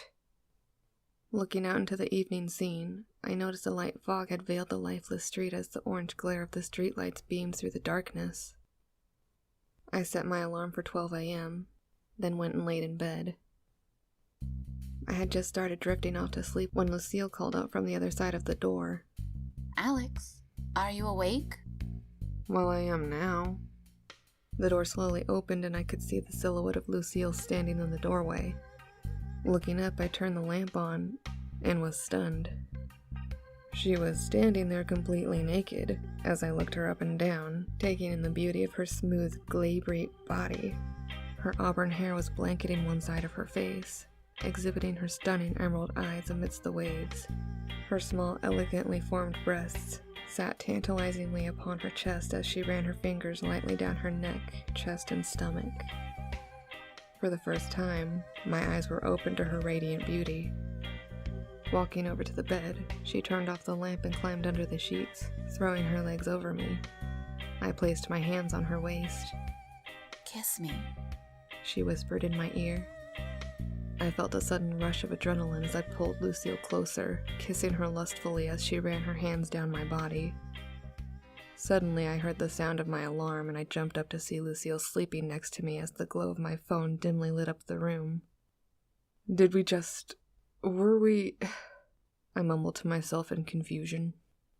I stopped my alarm and kissed Lucille on the cheek. Pausing, I looked at her through the darkness, thinking to myself, I've come to a dimension where I'm married to a woman who clearly cares a lot about me. She's gorgeous, and I obviously married her for a reason. I've never even met my mom, and I fail every time I jump. Maybe I could be happy here. Lucille looked so peaceful laying there like a silent sleeping angel. I felt like my mind was being torn apart. A part of me wanted this, wanted to stay. But all I've ever wanted is my mom. Maybe, just maybe, if I'm very specific, Lucille will be in the next dimension too, I thought out loud. What? I sat there not saying a word, hoping she was just talking in her sleep. Then I climbed out of bed. As I was heading out the door, Lucille pounced on me. Where are you going? You're going to watch filthy videos while I'm up here asleep, aren't you? And on our anniversary. What the fuck? What are you going on about? I'm going to the toilet, I exclaimed, trying to pull away. Don't lie to me, Alex. Get off me! I tried to pull my arm free as we scuffled our way into the hallway. Lucille, let go. I need the toilet, I said, raising my voice. You're lying to me. Okay, I'm coming in. What? Grow up, get off my arm now, I shouted, trying to pull free. Lucille finally let go, dropping to her knees as she started crying. Alex, why do you keep doing this to me? Why do you hurt me? I'm not doing anything, I just need the toilet, I tried to explain. Lucille looked up at me with tears in her eyes, and her expression changed to one of pure hatred and rage. No, it's all lies! She screamed like a banshee, pouncing towards me once again. Lucille, you're psychotic, I shouted, pushing her away from me. She fell backwards, tripping over her pile of clothes outside the bedroom door, and fell headfirst down the stairs. When she hit the bottom, she laid motionless in the most unnatural position, her limbs contorted into positions they shouldn't be in. Oh, what have I done? No, I'll bring you back. I ran to the bathroom, picked the towels up which I had used earlier, and took a candle and the lighter off the sink before heading over to the window to hang up the 2 towels. As I went to close the window, I noticed that the fog had gotten considerably denser. I thought back to my childhood, how I used to love walking the streets in the fog, pretending I was in a scene from Silent Hill. Snapping out of my daze, I hung the towels up, covering the window and blocking any outside light, before lighting the candle and sitting in front of the mirror. I sat there in the darkness, staring at the mirror with nothing but the candle between us after staring at myself for about 10 minutes. I was careful to think to myself what it was that I wanted, specifically, before speaking into the mirror. I need to jump to a dimension where my mom is alive, and Lucille. I paused. My sister is there, and she dies. I sat for a further 5 minutes reflecting on this, repeating it over and over in my head. When my reflection began to speak, but I couldn't hear a word. I tilted my head in confusion as it spoke again. This time I heard my own voice. Alex! We need to swap places. Do you understand me? It called out. Yes, I replied. And we can swap, right? I bowed my head, thinking for a minute before replying. I need to swap with you, but is Mom there? Is my sister? Yes, everyone's here. We need to swap now, my reflection said, sounding a little worried. Is Lucille there? I questioned. Yes, I've already said yes. I never asked. I said everyone's here. You asked for them earlier. They're here. Okay, that's fine then. And we can swap, right? I nodded, and then we got up and began to walk away. Go to bed, Alex, I called, heading for bed myself. I looked towards the bottom of the stairs to see Lucille's body just laying there. I'll be with you soon, I whispered. I went into the bedroom. Turning on the light, I saw that the whole room was filled with fog. I didn't understand how the fog got inside the house. A side effect of the jump, maybe? I headed over to the windows to close it, blinded by the fog, and almost tripping over my clothes by the side of my bed. The window was closed. I turned around to head towards my door, and it felt like something unseen had grabbed my ankle. As I tried to kick it away, I fell onto my bed, kicking my legs and fighting to turn over to see what grabbed me. I saw that the fog was no longer in my room. The light wasn't even turned on. Now I was convinced it was just a side effect of the jump and made myself comfy in bed. Hesitant to actually go to sleep, I laid there thinking about what just happened, but my mind was put at ease with the thought of the dimension that awaits me, and with that, I closed my eyes to go to sleep. I woke up the next day to the sound of my phone beeping and the sun beaming through my window. I had a text from my mom. You said you'd be coming around today, didn't you? I'm just going shopping with Lucille, but we won't be long. I laughed at the thought of my mom sending a text message, and then something clicked. Lucille was in this dimension, and my mom was fine. She was going shopping, for God's sake. I'd finally done it. I'd finally made it. I laid there for a moment staring at the ceiling, thinking about the journey I'd had. The fucked up premonition, killing my own mom twice, the creepy old guy on the canal, and a smile grew across my face. Oops, better text mom back. I'm about to text my mom back. Looking at the blank message, I realized I didn't even know where my mom lives. Sure, I found her the first time I jumped, but I didn't really want to go searching the online directory again. And so much seems to change each time I jump that she may not even live in the same house. Then I had an idea. Okay, not a problem. Will you stop by my house on the way home, please? While waiting for my mom to text me back, I got up and got dressed, went downstairs and made coffee, and sat on a sofa to watch TV. Flicking through the channels, it seemed there was nothing decent on, but when is there at 9 o'clock in the morning? Nothing but daytime talk shows and cartoons.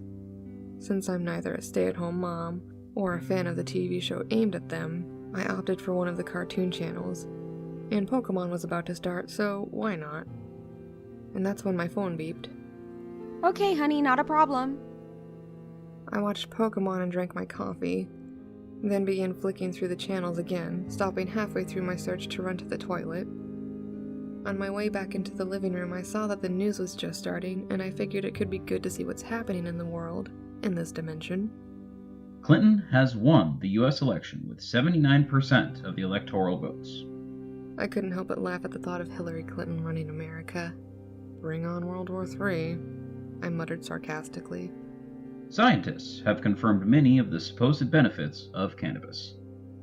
Well, I'm definitely not in my dimension anymore, am I? A woman who was out shopping with her daughter-in-law has been gunned down in the Arndale Center this morning.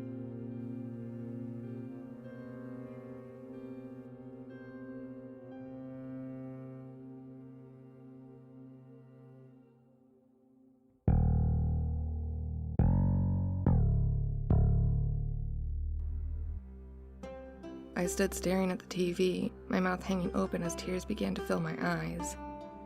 That's my mom, I just know it. I sat down to watch the news report, and when it finally came on, neither the women or the daughter-in-law were named. The news was withholding all the information and wouldn't show any pictures. I jumped up from my seat and ran to the kitchen, grabbing 2 glasses and filling one with water. I placed them down on the table, took a box out of the freezer, and ripped off 2 small pieces before looking into the top drawer for a pen. Writing on the back of the cardboard, I had just written it down. Mom. Then there was a knock at my door. Picking the piece of cardboard up and sliding it in my pocket, I went to answer the front door. Upon opening it, looking to see who was there, I was greeted with a warm smile and a familiar face. A woman with long brown hair and a parka and jeans was looking back at me. Mom? What? You asked me to come by. I stepped to the side to let her in before closing the door behind her. Are you okay? Yeah, why wouldn't I be? You look like you've seen a ghost. You're drip white. Are you eating enough? Yeah. And how did you get that black eye? Oh, I spilled coffee and didn't clean it up right away. I ended up slipping on it and caught my eye on the computer desk. I couldn't help but stare. I was talking to my mom. After everything, she was here, right in front of me, having a conversation with me. I'm gonna make a coffee, Mom. Do you want one? I'll have a quick one. I picked the remote up from my sofa and handed it to my mom before heading into the kitchen. I threw the cardboard in the bin, put the kettle on, and went back into the living room while I waited for the kettle to boil. Bloody loose women. Yes, I love this program. I think that Fern Cotton is great. Fern? I thought she was on Radio 1. No, that's Holly Willoughby. So who's the one on This Morning, then? That's Janet Street Porter. Oh, I can't keep track. Anyway, the kettle's boiled. Do you want milk? Sugar? Milk, no sugar. You know this. I don't know much about the universe today. I laughed as I turned towards the door. I headed into the kitchen to make the coffees. As I began thinking about how I had finally made it, I reached a dimension where my mom was alive. My sister was obviously going to take her place. Otherwise, my mom would be dead by now.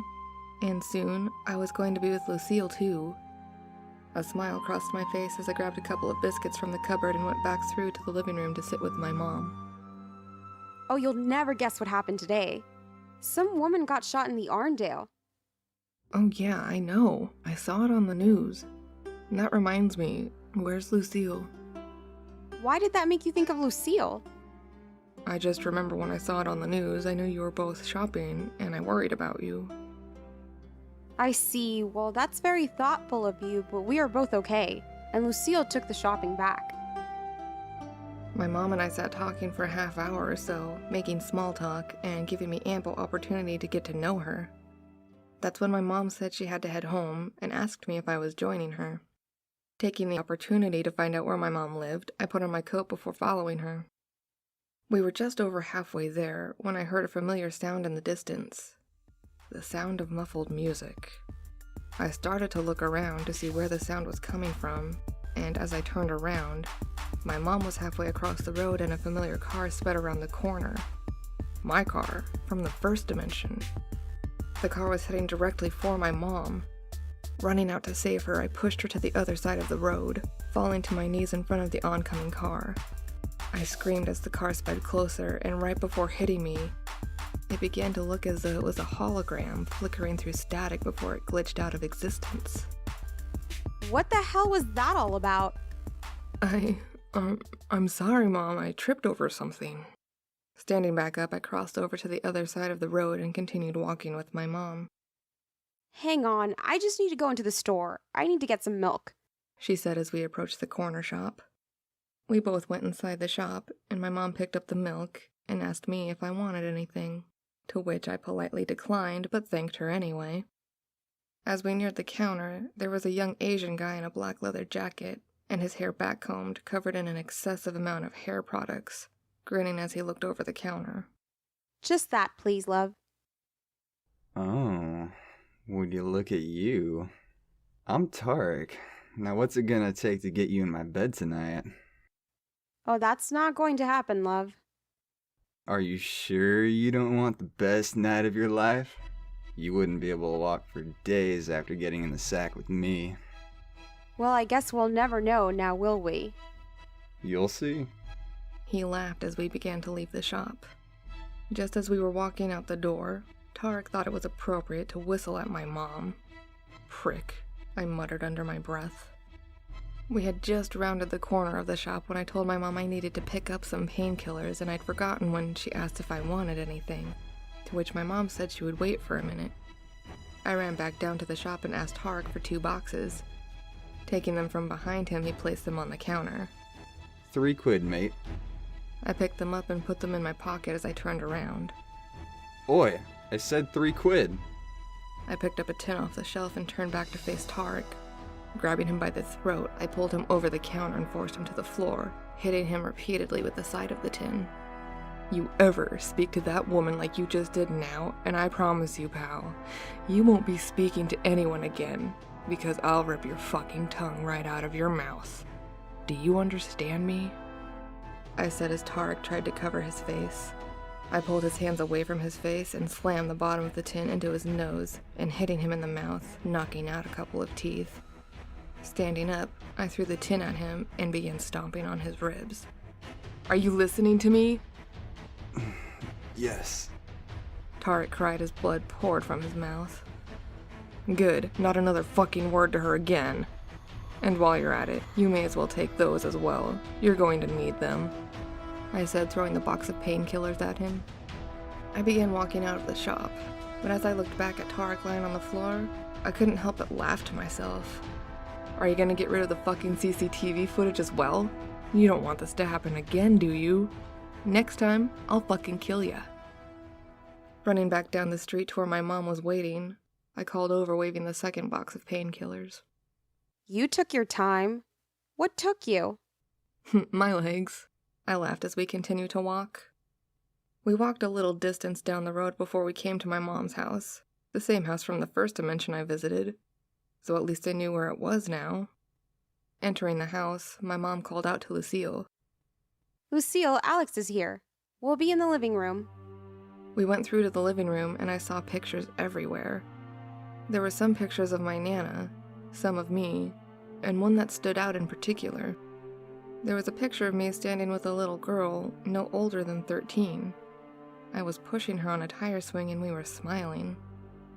She really loves you, you know, my mom said as I stared at the photograph. At that moment, I heard the door open behind me. Hey, Lucille, Alex is here. Turning around, my heart began to race. I was finally in a dimension with my mom, and Lucille was here. But then I was met by the most confusing sight, as the little girl from the picture stood by the door looking at me. And then she spoke 2 words that made my heart sink, and I was overcome with absolute terror. Hello, brother.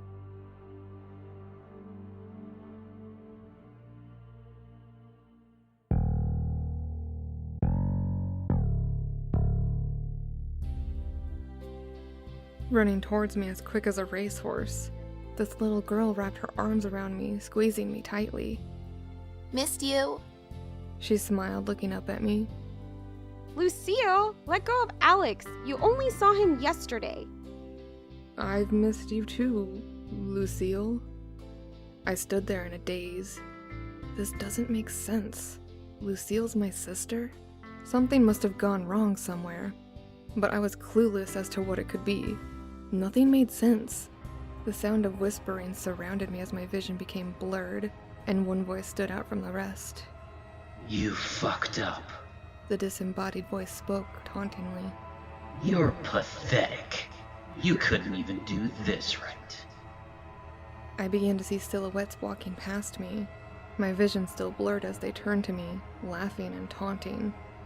The blurred vision and taunt seemed to go on for 10, maybe 15 minutes as I just stood there covering my eyes and wanting to curl up into a ball. Moving my hands away from my eyes, my vision started to become clear.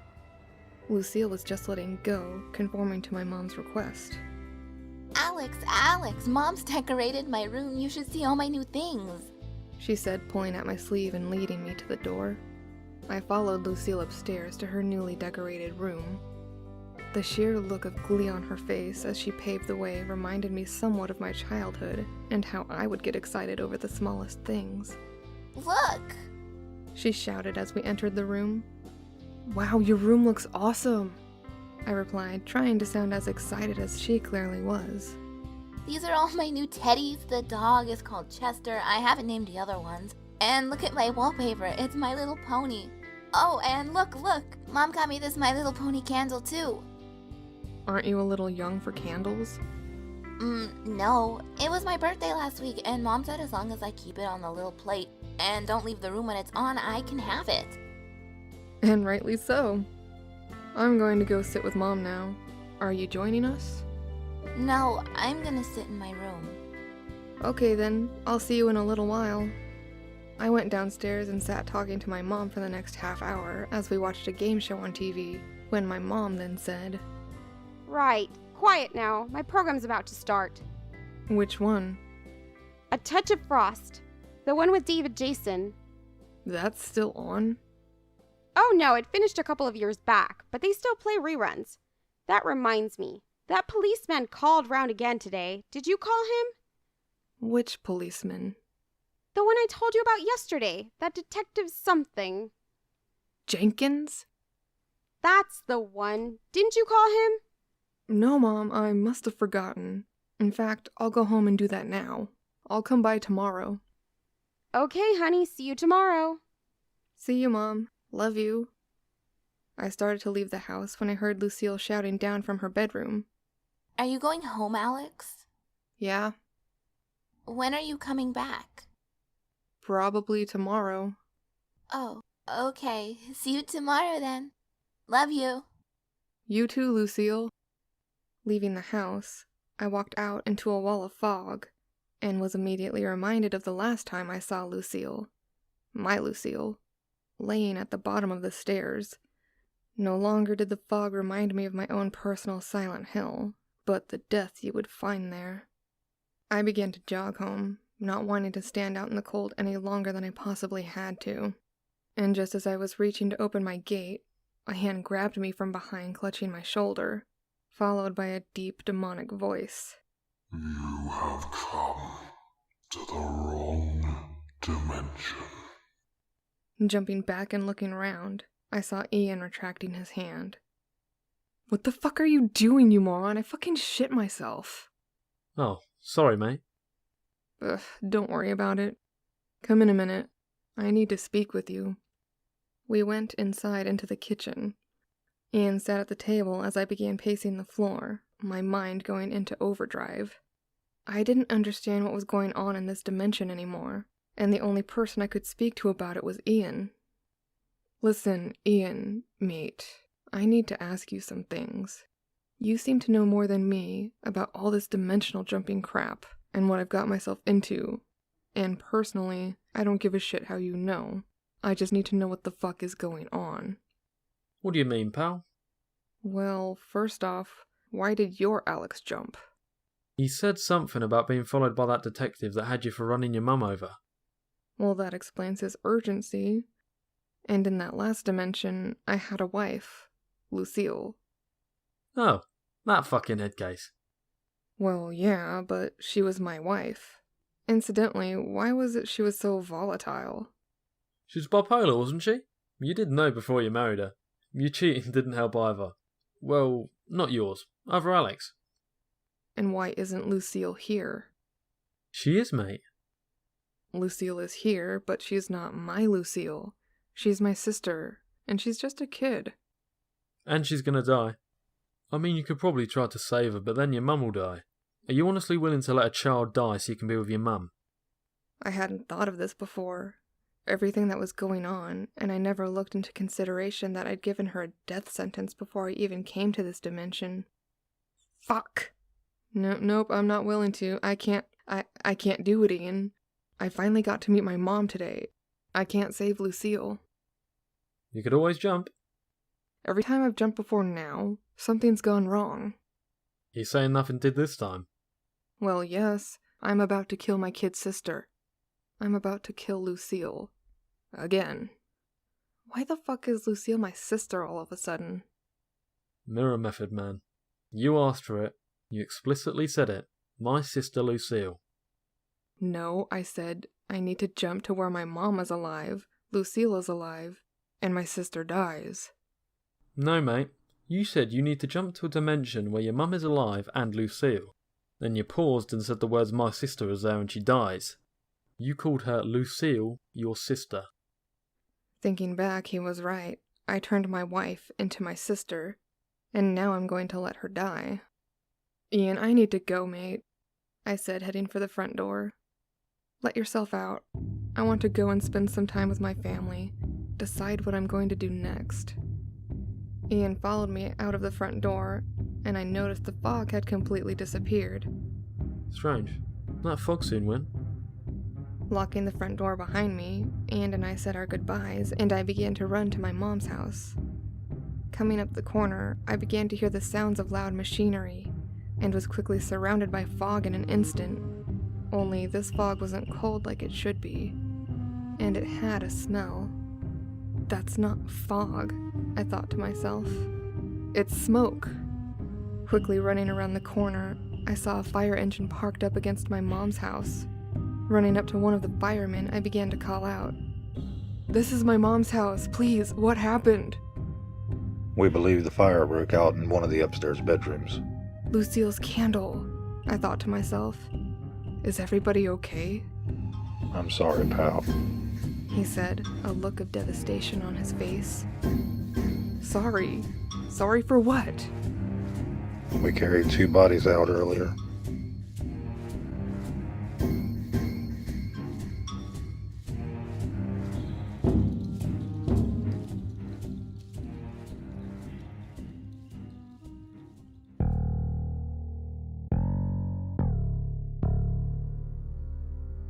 Falling to my knees, I broke down in tears right there. I had finally found a dimension where my mom was alive, where I was given the chance to meet her, and again, she was killed. The fireman knelt down beside me and placed his hands on my shoulder. "I'm so sorry," he said in a calm, reassuring voice.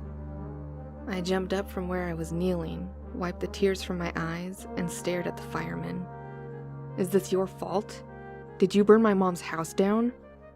"No, you did this." "What?" "I said no, son, but I should have saved them. It's my job." "You're right. You should have saved them," I replied as I began to walk away. As I approached the corner, I took one last look back, and as I did, I saw a car pull up, and 2 smartly dressed men got out. Taking a closer look, I noticed that one of the men was Detective Jenkins. In a blind panic, I turned and ran, heading straight for my home. If I was going to get out of this dimension, I had to do it now. I didn't know what the detective wanted with me, but after my mom saying he was looking for me, I wasn't taking any chances.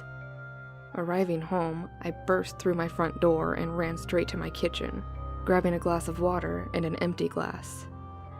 I went into the living room and sat at my computer desk. Taking a sheet of paper from the printer and a pen from my top drawer, I ripped off 2 small pieces of paper and wrote "Here" on one piece and "Family" on the other. Just like the times before, I completed my usual routine, placed the paper on the glasses, focused, transferred the water, and drank it down in one big gulp. I turned off all the lights and began to head upstairs, when I heard a loud banging on my front door that froze me in place. Terrified, I started to slowly make my way towards the top of the stairs, when the banging continued. "Mr. Clark, I know you're in there," a voice said from the other side of the door. Paralyzed like a rabbit staring into the headlights of an oncoming car, I couldn't do anything but listen. "Mr. Clark, it's Detective Jenkins. Open up. I'll only come back with a warrant." Holding my breath, I stood staring at the door as another voice spoke. "Come on, Jenkins, he's clearly not in there. We'll go get a warrant and nick him tomorrow." "You don't understand. He'll be gone tomorrow." The voices began to fade as I quietly climbed the last couple of stairs before crawling into my bedroom and peering out of the window. The detective and the officer who had accompanied him were climbing into a car just across the road, and then they left. I sat there in the darkness thinking about my mom and both versions of Lucille, when I was overcome with an overpowering sense of grief, and for the second time that night, I broke down. I began to hear voices speaking through the darkness. First 1, then 2, then so many different voices I couldn't count them. "Murderer! Murderer!" The voices called in unison, echoing through the darkness. A number of voices began to whisper while others screamed, taunting me and reminding me of all my previous jumps, and how I have killed those who are closest to me. You slaughtered your mother, you pushed your wife down the stairs. You let your little sister burn. I heard the sound of static filling my room as the dim lights from outside of my window began to fade, the voices drowned out by the white noise. I could feel an immense pressure building inside my head, and my heart felt like it was going to jump right out of my chest. The blackness of the void surrounding me began to feel tight as I was gasping for air. I began thrashing around the floor, panicking as the suffocating blackness consumed me, and the voices returned. Get up! Get up! They screamed. Let's get up! I jumped up from the spot on the floor where I was laying as daylight beamed through my window. I could hear nothing but the sound of nearby vehicles going about their day. Was that a dream? I thought to myself, horrified. I didn't feel like I'd slept. But then again, I wasn't tired either. Remembering the detective knocking at my door, I didn't want to stick around longer than I had to. I rushed downstairs and headed out of the door still wearing yesterday's clothes. I got into my car and made my way to the shop. Arriving at the shop, I went inside and walked over to the counter. "Hello, Janice," I said, looking at the cashier's name tag. "Can I get 20 Lamberts and a pack of painkillers, please?" The cashier turned around to pick up the cigarettes off the shelf when I heard a voice behind me. "Hey, mate," the voice called. "Shit, man, Ian. How's it going?" "Yeah, not bad, man. Sorry about your sister, but hey, you escaped the old ball and chain, eh?" "Yeah, but I married her for a reason, right? I could have been happy, couldn't I?" Sir, are you okay? "Do you mind? I'm fucking talking here. My private life has nothing to do with you." But sir, there's... There's... I mocked, looking behind me. "There's a queue. Do your fucking job and hurry up." No, but sir, who? "Oh, shut the fuck up. It's none of your business. What do I owe you?" 903, please. The cashier said, looking on worriedly as Ian began to laugh at her. "Here, take a tenner," I said, throwing the money on the counter. I began walking out of the shop and Ian followed. As we were getting into the car, Ian asked me, "Did you see the way she was looking at you?" "Who, the cashier?" "No, why?" "She was looking at you funny." She looked at you like you're a worthless piece of shit. She knows you killed your mom. She knows everything." I heard a voice echo. Who said that? I thought, looking around. "Are you okay, mate?" Yeah, I'm fine. Wait here," I said, getting out of the car. I walked back into the shop, pushing my way through the queue and shoving customers out of the way until I reached the counter. I leaned over and grabbed the cashier's collar, twisting it until it tightened around her neck and pulled downwards, slamming her face into the counter. "You got a problem with me, whore?" I shouted, turning around to the customers. "Have any of you got a problem with me?" The customers looked on in horror as I grabbed the cashier by the hair and slammed her face into the counter for the second time. I took my phone out of my pocket. Holding it up to the customers, I took a picture. "Now I know all of your faces. Any of you go to the police, and I promise you, I will find each and every one of you. I'll come into your house at night, I'll rip your fucking throats out, and butcher your families while they sleep." I dragged the cashier to the back room and took the tape out of the CCTV before smashing it across her face, and the cassette exploded into hundreds of tiny pieces. Blood poured from her nose and her eyebrow as she fell to her knees. I picked up the unraveled tape and wrapped it around the cashier's neck. "I asked if you had a problem with me." No. I let go of the tape and kicked her in the side of the head, knocking her to the floor. "Looks like you fell, love. Do you hear me? You fell," I said as I left the back room.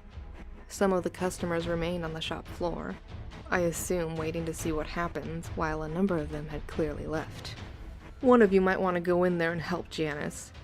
She's just taken a nasty fall." I got back into my car. Ian sat there waiting for me. "Better." "Oh, mate, don't." "You fucking savage. Come on, let's get a move on." We began to head back to my house. I wanted to see if the detective was anywhere in sight, and if not, I needed to jump. I didn't even know if it worked the night before. We were driving down my street when Ian asked me, "Who's in your house?" There was a car parked in the driveway, and a man was carrying shopping bags inside from the car boot. "Excuse me, mate. What the fuck are you doing in my house?" I shouted out of the car window. "You've got the wrong house, pal. You don't live here." "Are you saying I don't know my own house?" "Well, you clearly don't. I've lived here for 13 years. Confused, I looked on as the man continued to take his groceries inside. "Ian, do you know if my jump worked last night?" "I don't know, mate. Only one way to find out. Who knows if it did? Maybe have your wife back. You did ask for a family after all. But I won't find out. You'll have to update me. I need to get off." "Oh, Okay then. Go and see your mum, pal. Ian said, getting out of the car. I'll see you later. Ian was right. I needed to go to my mom's house and see if it was still burnt, or if my jump had worked. I put the radio on as I began driving. The sound of my DFG CD came through my radio. Not this time, I thought to myself, turning it to Radio 1. As I approached my mom's street, I was met by a lovely sight. Little children running around the street, playing their games, and my mom's house still standing. I was overcome with a sense of joy. I began looking around for a parking space when I saw a familiar-looking little boy come running out of my mom's garden. Why do I know that face? As he got closer, the reality of what I was seeing dawned on me, and a chill went down my spine. I was looking at a child that looked exactly like me. I didn't fully understand what I was seeing, or how, but this little boy who was running towards my car looked exactly the same as I did when I was 5 years old. This kid is me! Is that even possible? The child was showing no sign of slowing down as he approached my car. He was shouting something, though I couldn't make out what, over the sound of the car's engine. And that's when he opened my car door and screamed at me with a look of pure joy on his face. Daddy!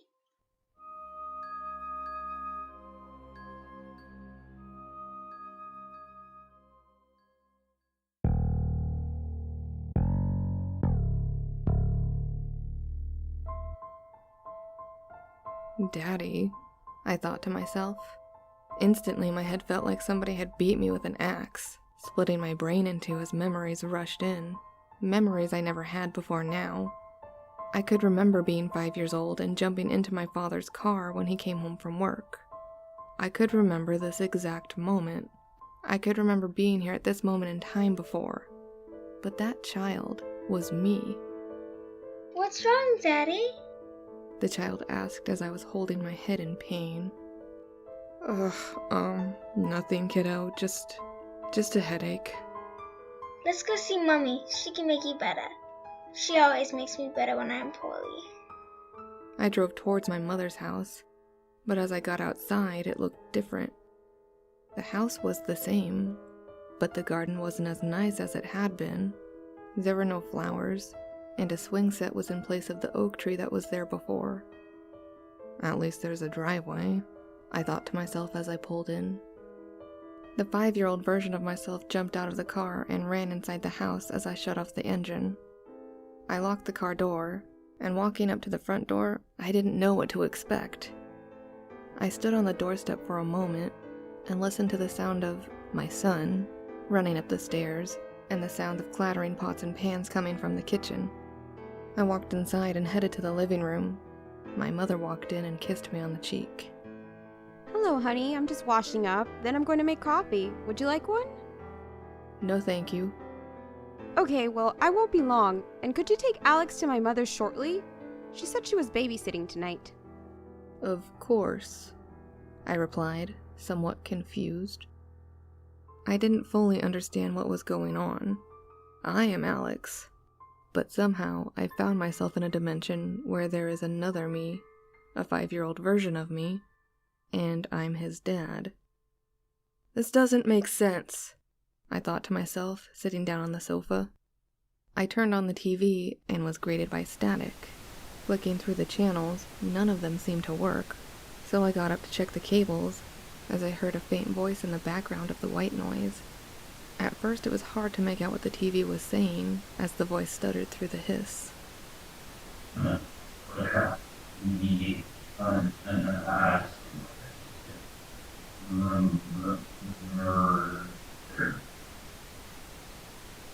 I stood there staring for a moment as the voice became a little clearer. You've been watching the first Jenny.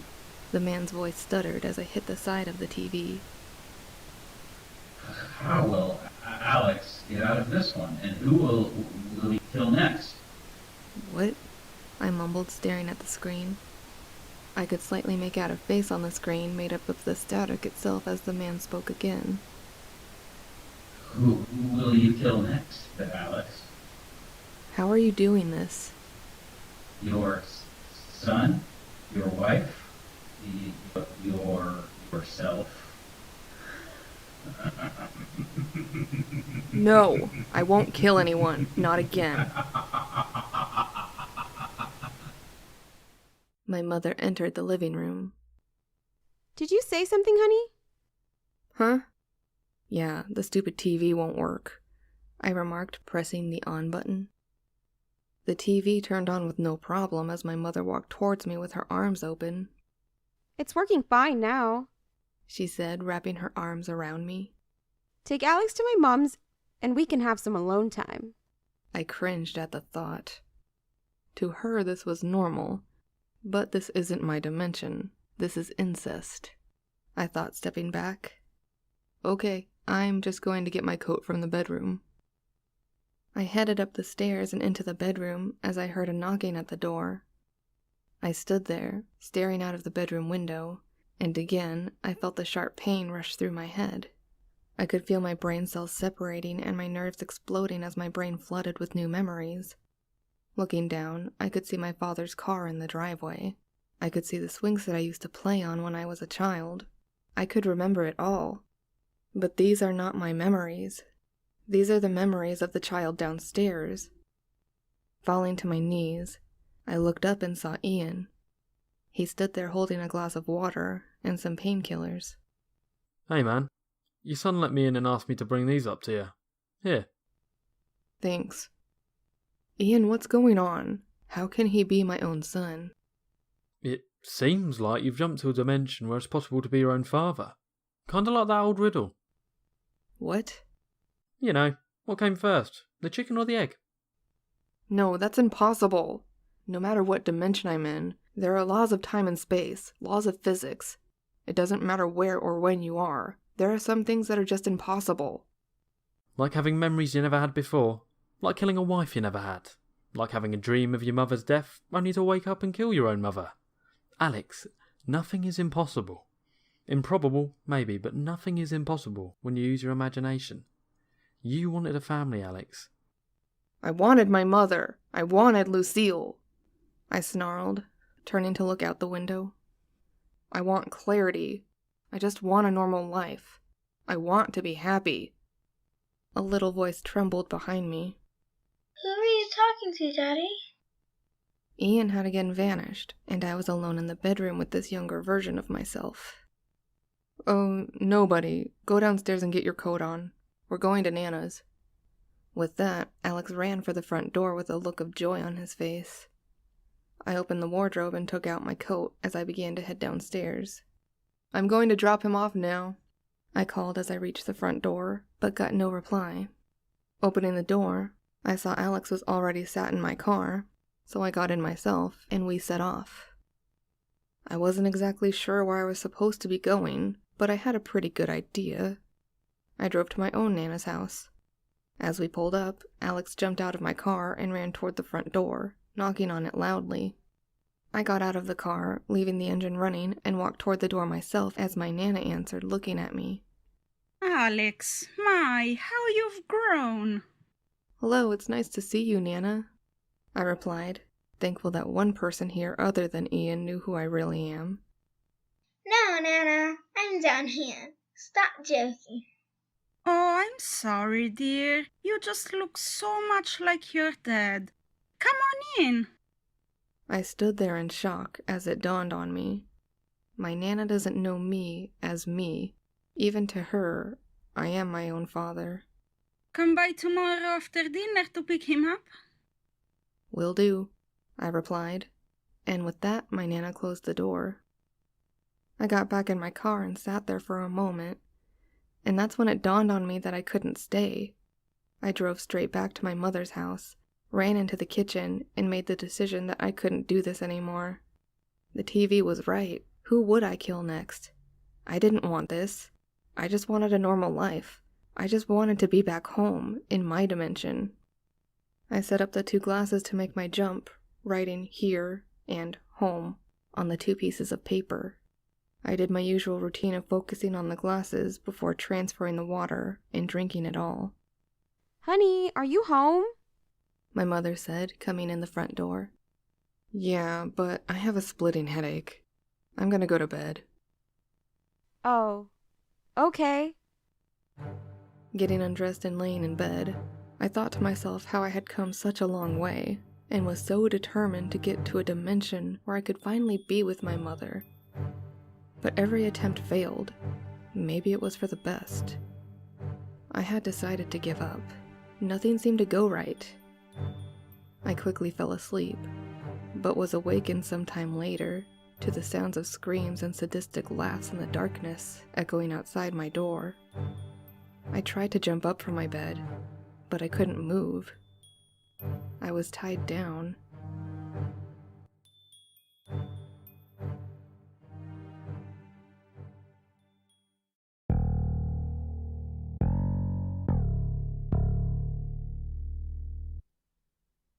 I was left alone, lying in complete darkness for what seemed like hours. I tried looking around to see where I was, but couldn't make out anything. There were the sounds of hundreds of horrifying screams and sadistic laughs surrounding me, but I couldn't move. I soon began to feel that familiar pain, as if somebody had stabbed a knife into my brain and began twisting it. Dozens of memories flooded my mind all at once. I had been locked in a room before. Is this the same room? How long have I been here? Suddenly, I was hit with the most painful memory of all. My own mother kept me locked in that room. For days, maybe even weeks. I lost all concept of time being in there. That was no way for a human to live. She deprived me of my humanity. I had nothing, just a bed and a pot to piss in. She had even put bars over my windows and moved my light switch to outside my door, so she could switch it on and off from outside my room without ever entering. How could my own mother do this to me? After everything I have done to try and have a life with my mother, and all I had been through, I ended up here, tied to a bed with memories of being locked in a fucking room, and none of it makes any sense. I suddenly heard a loud banging on what seemed to be a metal door. As it echoed through the room I was in, I laid there in a silence as my heart began beating rapidly, feeling as though it was going to burst through my ribcage. That was when I was met with a bright light, as my whole room lit up. I was tied down to a hospital bed, in a white-tiled room. A familiar face began walking towards me. "Help! Help!" I began to scream. "Please, God, help! Don't let him drown me!" I was overcome by the most intense feeling of fear I have ever experienced as the old man from the canal began walking towards the bed. Please, calm down. You have a visitor. You don't want to get all worked up, now do you? A visitor, I thought to myself. The old man stabbed a needle into my leg.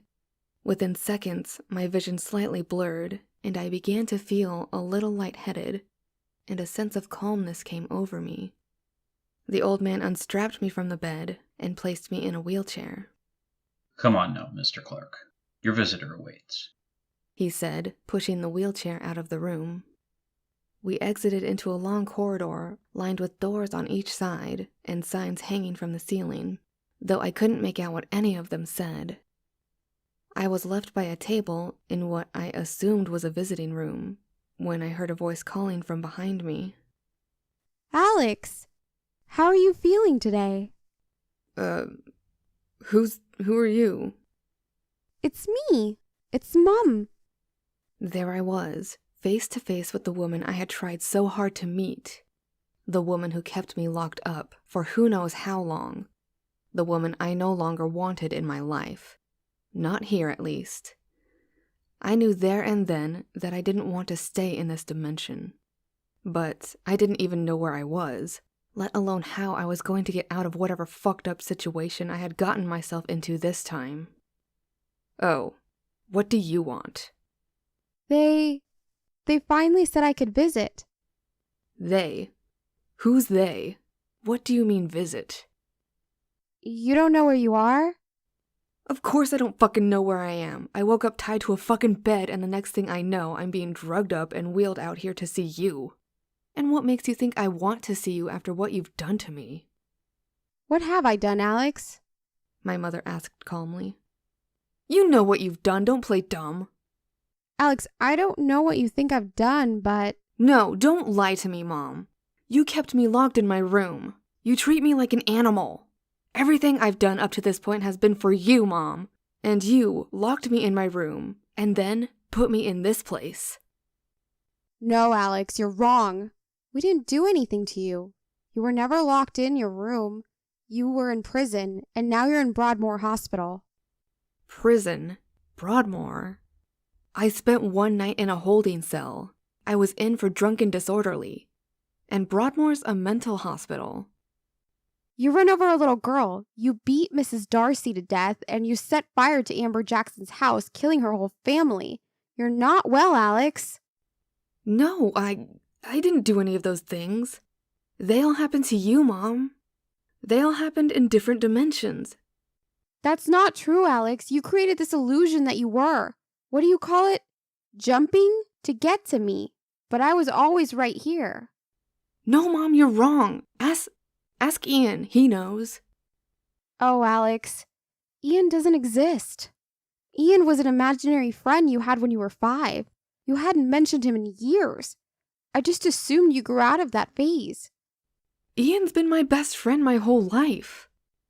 Ian Sindem? I've spoken with the doctor, Alex. Your mind created him to tell you something was not right. Ian Sindem is an acronym for insane mind. Haven't they explained this to you already? I suddenly felt detached from my body, like a spectator watching some twisted horror movie. Nothing my mom was saying made any sense. But at the same time, it did. I no longer knew what was real and what wasn't. At that moment, the old man returned and said that visiting time was over, as I had to go for treatment. No, you've got it all wrong. I'm not crazy. No, Mr. Clark, you're not. Sorry, Mrs. Clark, we must be leaving. I'll come back tomorrow, Alex. My mom called as the old man pulled the wheelchair back from the table. The old man wheeled me back into the corridor we had previously walked down and into a big room with a curtain on a rail in the corner. Give me 5 milligrams of Haldol, nurse, and then we'll begin hydrotherapy. I sat in the wheelchair, still slightly dazed, and thinking about what my mother had said. But still, nothing made sense. I'm not crazy, I thought to myself. It all happened. It was all so real. The old man walked over to me, telling me to hold still. He injected me with what I now know as Haldol, before wheeling me behind the curtain and lifting me into a hoist along with the nurse. No longer than a minute later, and I was being submerged into ice-cold water, with the old man looking over me. I tried to kick and escape the water, but my body was too weak. I could do nothing but lay there, motionless, as he proceeded to lift me from the water, only to submerge me again. My mind began racing and everything turned black. I started getting visions of the old man pulling me down in the canal, as his voice echoed through my mind. God can't save you now. I wanted to scream for help. I wanted to yell at them, telling them to stop, but I couldn't. I began seeing more images flashing into my mind, and as quick as they came, they left again. Fire, my mom laying in a pool of her own blood, Mrs. Darcy laying in that same spot, a little girl being crushed under the weight of my car, and then another voice echoed through my mind. It was Detective Jenkins. Mr. Clark? Mr. Clark! I began to let out a scream as my vision returned to normal. I was laying back in the bed I was previously tied to, with Detective Jenkins sat at the side of the bed. Glad you're finally with us, Mr. Clark. Do you know the trouble I had to go to just to track you down? Listen, Detective, you've got it all wrong. I shouldn't be here. Oh? And why is that then? I'm not crazy. I haven't killed anyone. I started to explain, but the detective interrupted. Not even your poor mother? Of course, she doesn't know anything. Not here anyway. I laid there staring at the detective, not knowing what to say to him. How does he know? You see, Mr. Clark, I know everything. I know you killed your own mother in a hit and run. I also know you were the cause of your little sister burning down her home. I also know how to jump dimensions. What? How? This isn't possible. Think back to the interview room, Mr. Clark. What did you tell me to do? Focus? Little did you know that performing your little trick and asking me to focus too would bring me with you. From there, it wasn't hard to view your browsing history once I had access to your computer and find out exactly what had happened, how you had done it, and how I could follow you. But detective, I tried to say before being interrupted again. No, Alex. No buts. You'll listen to me and focus on what I am saying this time. I've been chasing you for too long. It was only a matter of time before I figured out I could just jump to a dimension where I'd already caught you. And sooner or later, you'd jump right into this version of you. After all, two versions of one person can't occupy the same dimension. I began to laugh slightly at the detective's remark. Oh, but they can. You see, I was in the same dimension as myself. A younger version of myself. No, it's not possible. You had a son in that dimension. You're wrong, detective. I had his memories. Yes, you had his memories. Remember you told me about realities colliding together? That's what was going on there. But in the process, things were getting a little mixed up, should we say. And the blackouts, the static, the old man, you didn't research jumping properly, did you? How do you know all this? You tried explaining everything to the doctors who had evaluated you. Being in a hospital for the criminally insane, I have access to those records, especially since I'm the one who put you here. But I'm not insane. Actually, Mr. Clark, you are. As I said, you didn't research jumping properly. You jumped too often in a short space of time, and that has had some negative side effects, causing you to develop schizophrenia. Immediately after saying this, the door opened and a nurse walked in. Lucille? I thought to myself. The detective must have known what I was thinking, because he turned to me and whispered, Not in this dimension, she isn't. And with that, he got up out of his chair and left. How are we feeling today, Mr. Clark? Something didn't feel right. First the old man, now Lucille. And the detective knew everything. I didn't know if it was all a coincidence, or if the detective was right about me being ill, and realities merging. Maybe the old man by the canal was a flash forward to this dimension. Maybe realities are colliding. And my Lucille and this Lucille are the same person. I'm not sure, Lucille, a little disorientated. How do you know my name? It is you. What do you mean? Oh, nothing, I said with a huge smile on my face. It was nice to finally see Lucille again, even if she didn't know me as anything more than a patient in this hellhole. Okay, Mr. Clark, I was just stopping by to check on you before I clock off. Is there anything I can get you? Something to eat? Do you need your medicine? A glass of water?